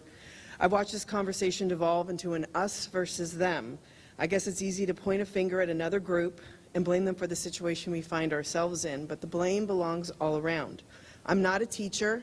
I don't work for the county. I'm a Marine Corps wife, a tax-paying citizen, and a parent of a Spotsylvania County school student. In 2017, I paid $2,082 in property taxes on my home at the 85-cent rate with my new assessed value. This next fiscal year, I will pay $2,380, an increase of $297. And ensuring that we fully fund our schools and all services, I feel that $297 is worth every single penny that I am willing to pay. A study in 2012 showed that increased public school funding has a 2-to-1 effect, meaning for every additional dollar invested in schools, there was a return on investment of $2 in additional future earnings by the student. That same study also showed that lower-income families were 10% more likely to graduate high school, had a 13% higher wages as adults, and were 10% less likely to live in poverty. Their family income increased by 17%, and when we increase per pupil spending by just 10%, we see 7% higher wages and 13% lower likelihood of adult poverty. Another group of research showed that increased spending led to higher graduation rates and therefore saw a large reduction in spending of social support programs like food stamps and Medicaid. Also, higher graduation rates correlate with lower incarceration rates.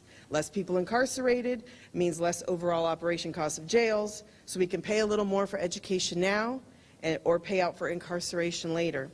I send my daughter to school every day. As an 8th grader at Spotsylvania Middle, she interacts with 7 different teachers, numerous administrators, bus drivers, and support staff. I'm a stay-at-home mom, and these professionals and educators spend more time with my child on a daily basis than I do. I put my confidence in the care and guidance of smart, educated, concerned adults for 8 hours a day. It's so easy to villainize teachers and disrespect an entire profession. I mean, we all know after getting verbally bashed tonight, they're going to get up tomorrow morning and go back to work, dedicating 100% of themselves to their overcrowded classrooms that are filled with students with a myriad of needs. The studies and research has proven that it's time we start supporting our schools with the full weight of our budgets. It's time we start paying our educators and support staff a competitive wage.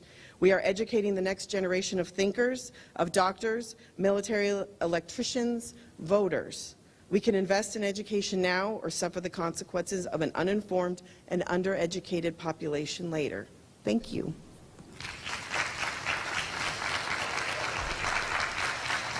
Yvonne Pfeiffer, followed by Bibb Berry, followed by Nora Eldridge. Good evening. My name is Yvonne Pfeiffer. I'm a Spotsylvania County school bus driver. I have no children or grandchildren in Spotsylvania County schools, but I am responsible for the safety of the children who ride my bus every day. When I learned from a Fredericksburg News report that the Spotsylvania Sheriff's Department was questioned about their need for more resource officers in the schools, I was outraged. There should be no question to how much we need to protect our children in our schools. The state of our nation proves this. The pleas of the children at the recent March of Our Lives speaks volumes to the mounting need for added safety in our schools. There should be no question when our Sheriff's Department asks for help in keeping our children and schools safe. The answer should be a resounding yes. Some of my colleagues said that I should stand up here this evening and ask for more money for our school bus drivers. I'm telling you here tonight that I would work for free as a school bus driver just to make sure that the children in our schools were safe. Thank you.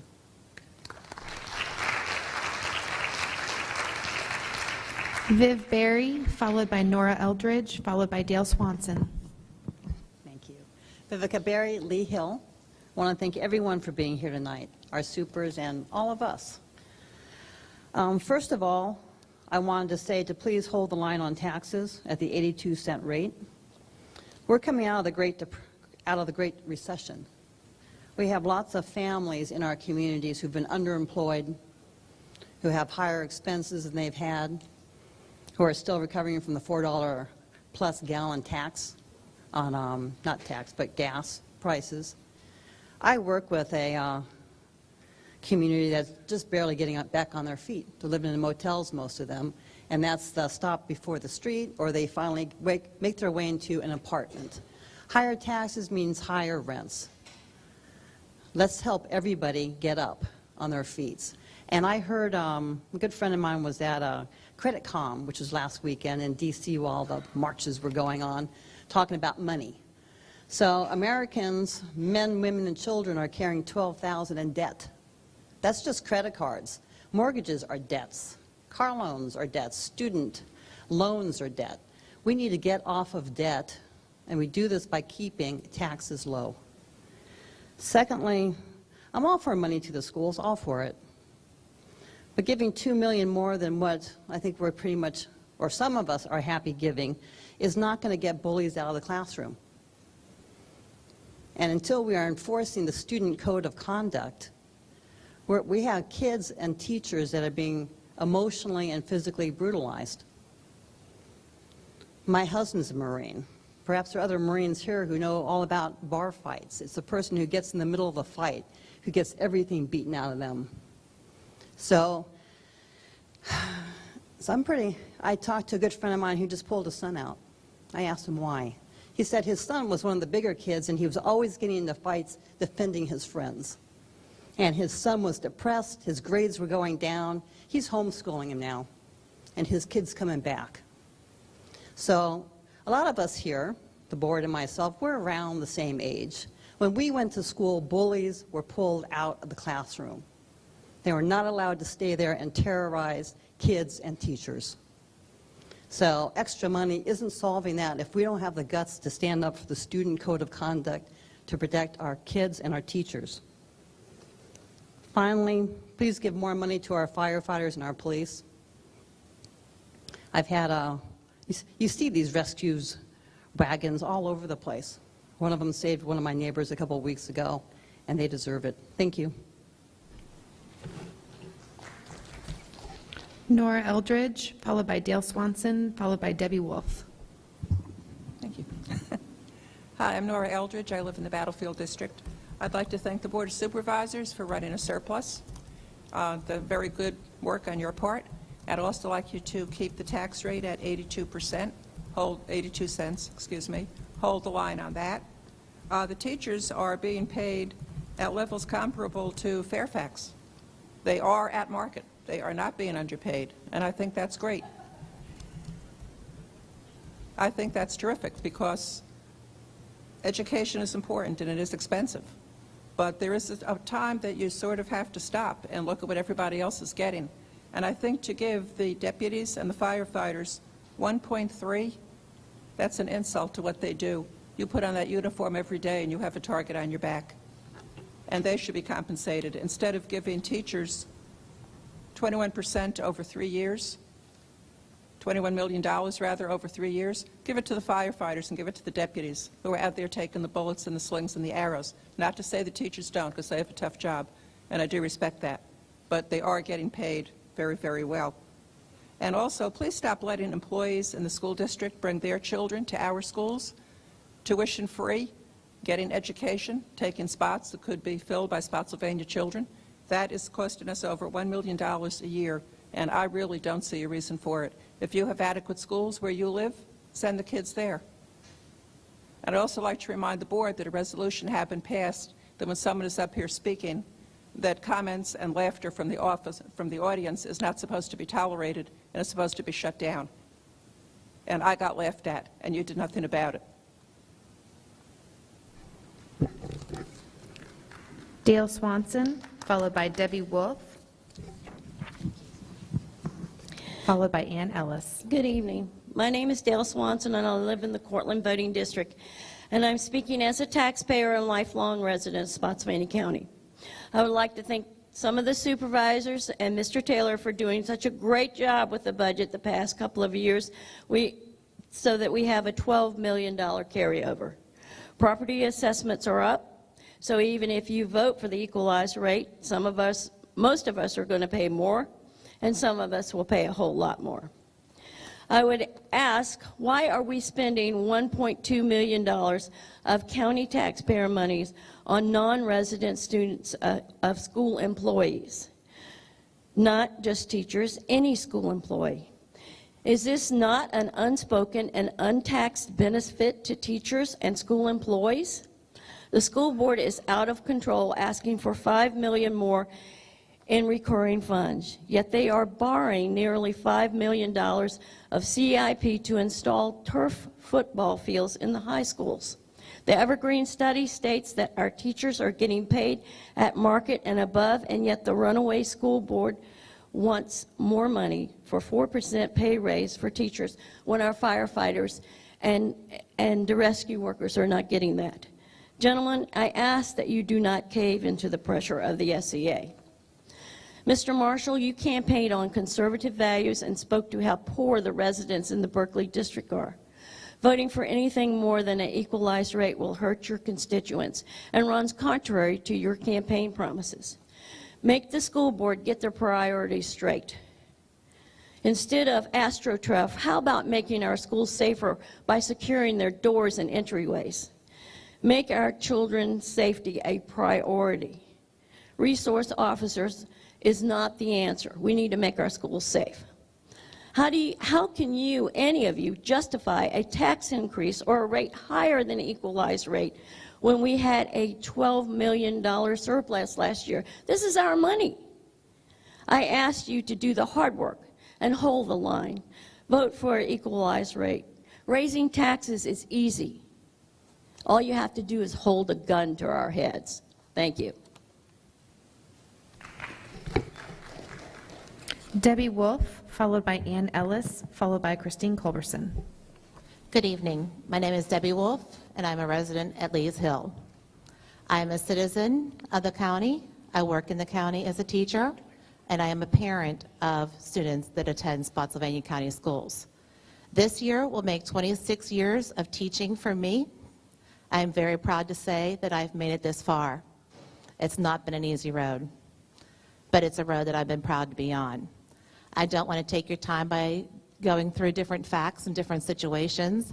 I am in a profession that all of you have seen before. All of us have been in public education or have worked with a teacher somewhere, and you know our jobs.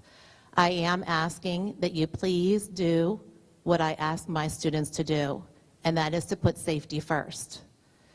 We cannot have safety in our schools without more funding. Please support the 85-cent tax rate and allow all budgets of Spotsylvania County, all of the law enforcement and ambulance drivers and firefighters and education to do our jobs with safety first. Thank you. Ann Ellis, followed by Christine Culberson, followed by Carol Ann Luter. Good evening. My name is Ann Ellis. I live in the Livingston District. I am a citizen, a voter, a mother, and a teacher in Spotsylvania County.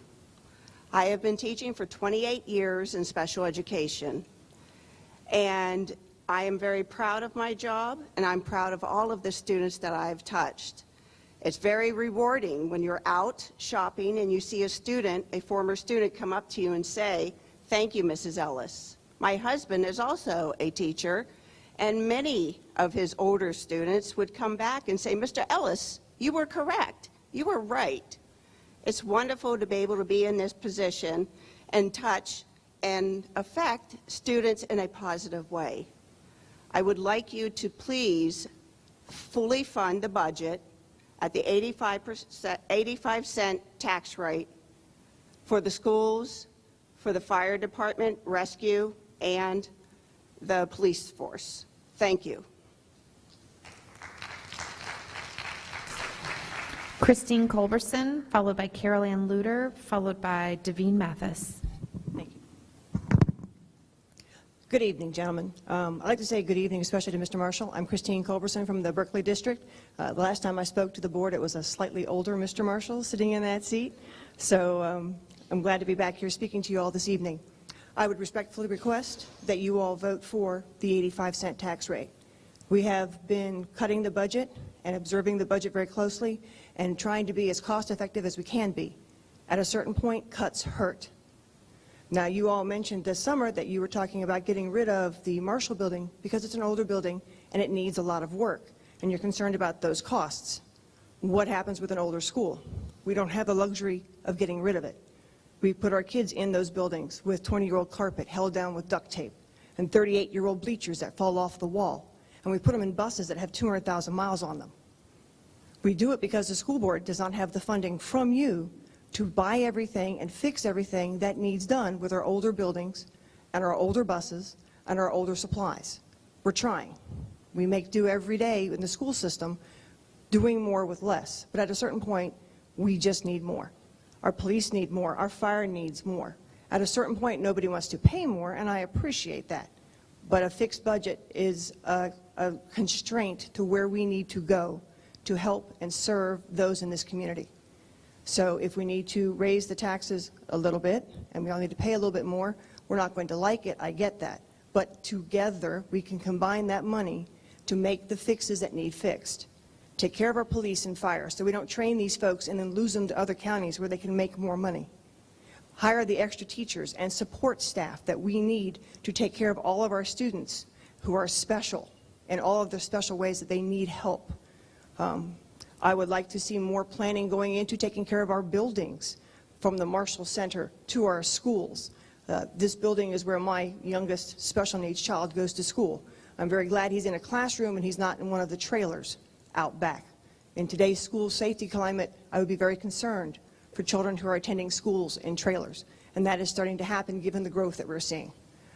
I realize you have a tough decision and a tough choice to make.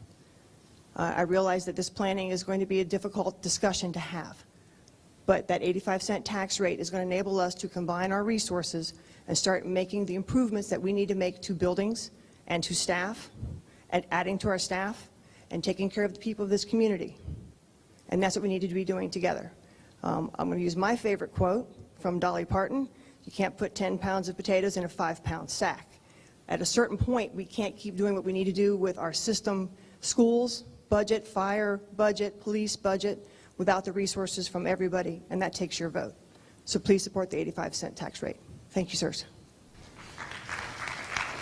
Carol Ann Luter, followed by Devine Mathis, followed by Lisa Murphy.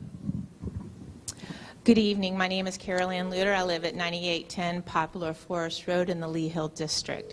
It has been my honor and pleasure to work with the colleagues of Spotsylvania County Public Schools, and I am the proud principal of Young Athena Jackson, who spoke with you earlier. I do agree with most people here talking about fully funding the budget. I think it's a time that allows us to come together and provide the opportunities for what Dr. Baker proposed in his budget. What I do want more than anything in this world is that for everyone to understand that what we are in is a mission field. And I do ask my Lord and Savior every single day to bless everybody that I work with and the children that come through our doors. The world has changed and our students have changed. I wish we could all work together as one. That is my prayer each and every day, that we do not ask why for something, but how we can work together as one. Our mission is to have our students be college and career ready, and believe me, that starts with us in the elementary school, even before us, preschool. The gentleman spoke earlier about it starts at home, and you're right, we fully agree with that. However, the homes are different, and what teachers are the things that are listed here in this budget. What every department highlighted or brings is what teachers do every single day, staff members do every single day, from the bus drivers to cafeteria workers, the custodians, the paraeducators, the teachers, the administrators. We are working together as one, and we need you to join us. It's not us versus them, and that's what this presents, that education is asking for all this, and it's us versus you. It's not us versus you. It's not us versus our older senior citizens. We don't want people to have to get in debt anymore, but we as one, Spotsylvania County Public Schools, are your largest employer that are here. And majority of us, over 70%, live and work right here in the county. We're willing to pay. We need it. We need it for our children. Our children come to us each and every day with higher needs. We can't just focus on academics. Their emotional, social, and physical well-being need to be taken care of first. That's what we all knew. We provide that for them. Learning's not going to happen until we help to take care of that, and we do that each and every day. Can we work together as one? Join us. We're not against you. We want to work together as one Spotsylvania County. Thank you.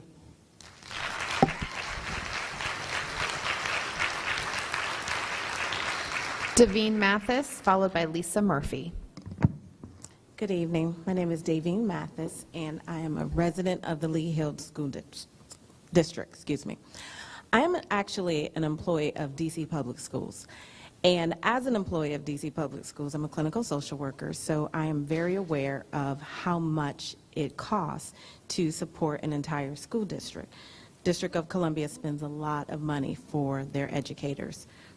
Here in Spotsylvania County, we prefer to move here. We prefer to live here over Washington, D.C., even though I make more money. But my children are better educated in Spotsylvania County.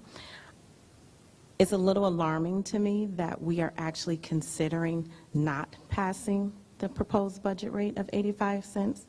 I don't understand that. I actually would be willing to pay more money in taxes if it were going to go to the school districts and to the police and to the firefighters. I actually believe that our schools here in Spotsylvania County are doing a wonderful job, but they need more money. It was so upsetting for me to live in Lee's Park and see my son's fourth grade teacher, who is phenomenal. My child is a sophomore here at Massaponax. But when he was in fourth grade at Parkside Elementary, his teacher worked part-time at Kohl's. And I could not understand that. And what he was saying to me was, I don't make enough money to afford to live in the same community where you live, where I actually teach. I have to work a second job just so that I can support my family.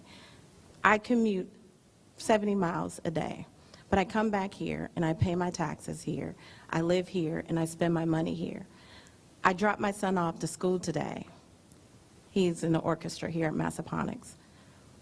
We went around the back to the trailers. There are 10 trailers outside. My son went to class in the trailer, but I had to come around front to drop off his attire for his performance today. I got buzzed in, but I actually could have walked through the back and come through the school and no one would have known that I was here. That's alarming to me. I do not understand what we're doing with the funds, but I do strongly encourage you to keep the budget and to increase it. They need the money. They absolutely need the money. Teachers should not have to work 2 jobs just to live in the communities where they teach. Students shouldn't come to school and have to worry about not feeling safe. There are so many things that the school district needs, so I just implore you to take that into consideration. Thank you.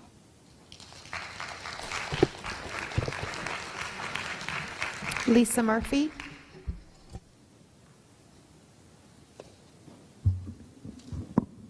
Thank you. My name's Lisa Murphy. I'm a math professor at Germanna Community College, and I teach a lot of students who have come through the Spotsy County schools. And our mission at the college is, I focus on the individual student. Can I help this individual student to have a fulfilling career, to fill in whatever gaps they may have in their skills and be ready to go forward and be productive? But as we do that one individual student at a time, we're also helping the whole county to function better. We have people who work in D.C. but choose to come to live here because we offer something that they want. And we want employers to come here, or employers who are here to expand. We need to offer something that they want. What do we offer employers? A skilled workforce. Where do we get that? Education. What do we offer these people from D.C. that they should come here and buy homes and boost our property values and spend money and help our tax base? They want a good education for their children. So from the point of view of the college professor looking at these students and seeing how that fits into the community, I think education is important. But also I'm a parent and a homeowner, and feel free to raise my taxes. I realize I'll pay them. I'm okay with that. But I'm a parent of a special needs child who's what they call twice exceptional. He's gifted. He's extraordinarily intelligent, particularly good at math, but he also has some learning disabilities. So I spend a lot of time at his school, frequently just kind of waiting around for something to happen. Fortunately, my job's kind of portable. I grade papers, and so I just bring my papers and park myself at a table in the school and grade papers for a few hours. And in the process, I kind of accidentally eavesdrop on everything that's going around. I sit between the guidance office and the principal's office and the head office with the administrative staff, and I hear everything. And so I can tell you, some of these people who are saying, oh, the schools need to do more about bullies or this or that, you're not there like I'm there, several hours a week, just listening to what happens in the office and in the guidance.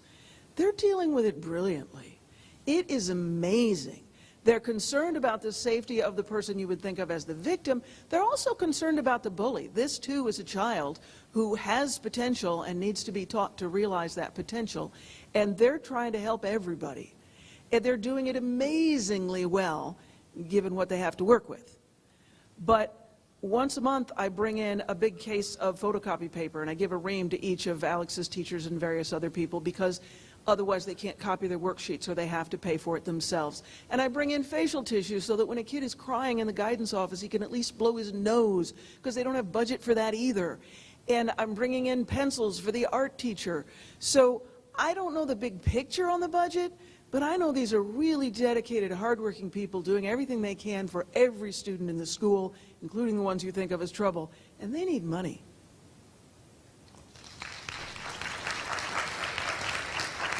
That was the last of the speakers signed up under the budget public hearing. Is there anybody that did not sign up that would like to come forward?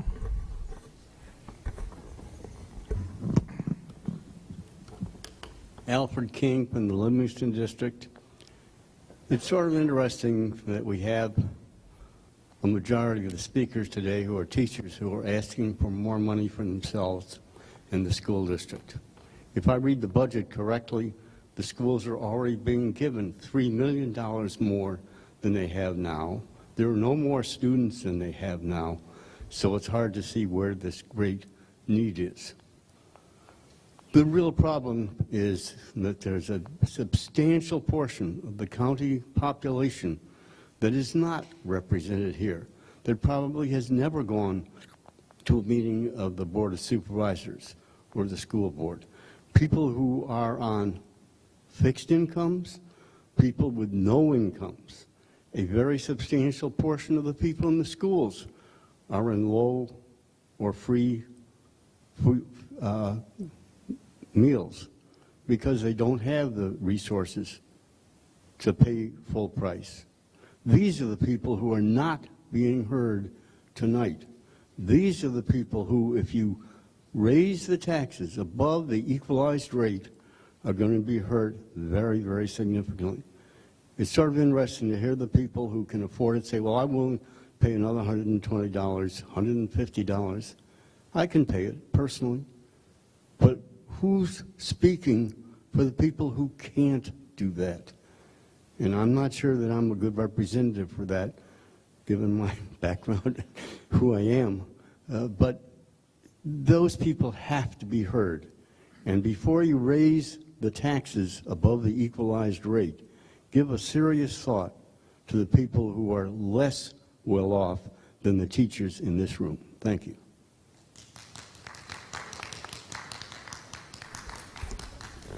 All right, is there anybody else that did not sign up that would wish to speak? All right, we're going to close this public hearing. All right, Mr. Taylor? Thank you, Mr. Chairman. Next would be the public hearing on the calendar year 2018 tax rates. Would you please open that public hearing, sir? All right. We'll open this public hearing for the tax rates. There are 2 speakers signed up. The first is Dawn Napper, followed by Anthony LaFaro.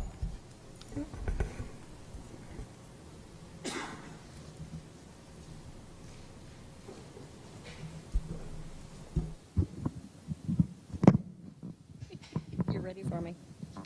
Sorry, I was grading papers. Thought I had more time. Gentlemen, I would like to start by thanking you for setting the tax rate, the advertised tax rate, at a level that allows us discussion. You have a difficult job. You must balance the county budget as well as look after the welfare of the citizens of this county, 77% of which work, 77% of the school system employees are county citizens. You have to make the hard decisions, and sometimes that hard decision is to leave the tax rate alone in order to pay all your bills. Home assessments have gone up. We all know this. Isn't that a good thing? A sign that the economy is improving? Our unemployment rate has gone down significantly in our county, and we have had many new businesses move in. Another sign that the economy is improving. The 13,000 new homes that you have approved and the visible construction that has been started. In order to keep up with all the new citizens moving in, money will need to be spent on the school system, fire, rescue, and sheriff's departments. Revenues need to reflect the reality of a growing community, not your political views. Also, I'd like to correct something that another speaker said earlier. I'm a 12-year teacher with a master's degree. I make $49,000 a year. If I was up in Fairfax, I'd be making $79,000. And no, I don't want to live in Fairfax. It's too crowded. Thank you, gentlemen. Anthony LaFaro. Anthony LaFaro, Chancellor District. I can double on that. Actually, the starting salary in Fairfax is $49,000. I know that for a very specific reason. So I recently had a conversation about dragging my wife back there or back to where I used to live in Henrico County, where if she had moved down there instead of me coming up here to accommodate her, she'd be making $7,000 more a year while having comparable costs of living. You know, it's not just about the money. Over the last couple of years, there's been a significant amount of disrespect, things made up about educators and so forth. And this year, trying to pit the security aspect versus the quality.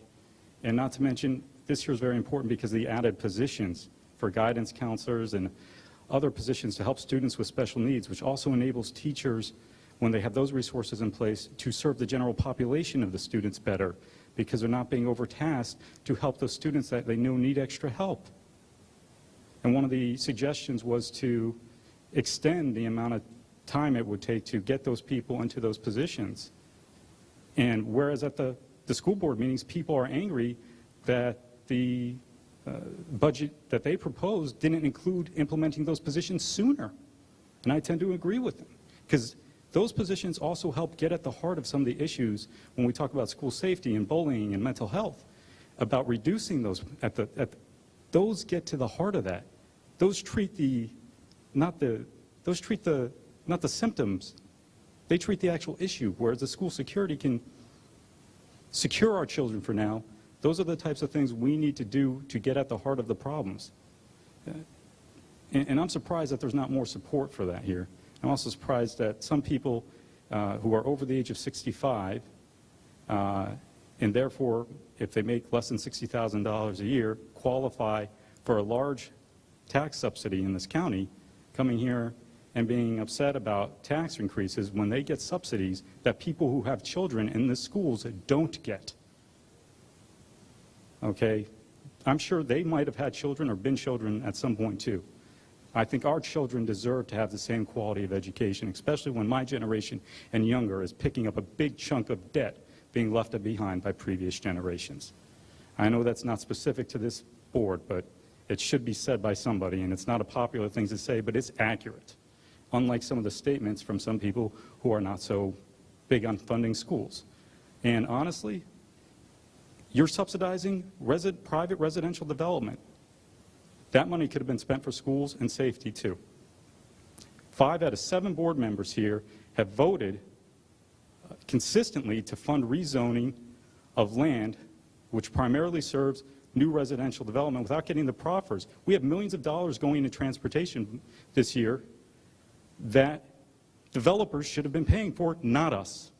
So as far as I'm concerned, this is on you. The tax increase is on you, not the teachers. There are no other citizens signed up to speak. Is there anybody that did not sign up that wishes to speak at this time? Seeing none, we'll close this public hearing on the tax rate. Thank you, Mr. Chairman. Next would be to open the public hearing on the fiscal year 2019 to 2023 proposed capital improvements plan. All right. I'm going to ask the board, you mind if we take like a 5-minute break? Well, I don't know if I can hold on. There's only one person? There's only one signed up. All right. All right, we'll open up the public hearing for the CIP. Anthony LaFaro.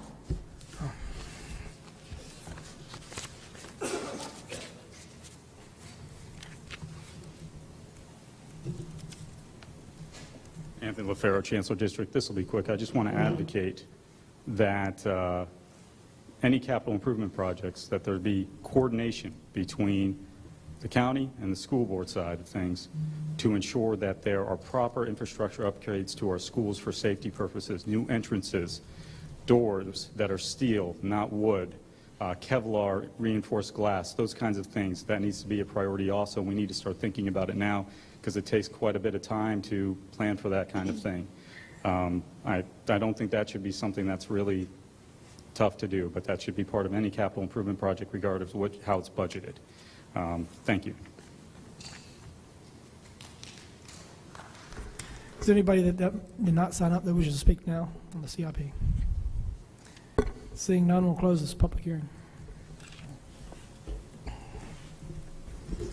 Thank you, Mr. Chairman. That is the end of tonight's business on your agenda. The next meeting is Tuesday the 3rd. The third.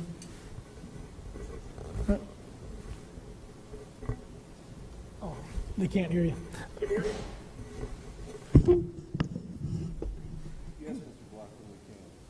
So that concludes tonight's agenda. Motion to adjourn. All ayes. Aye.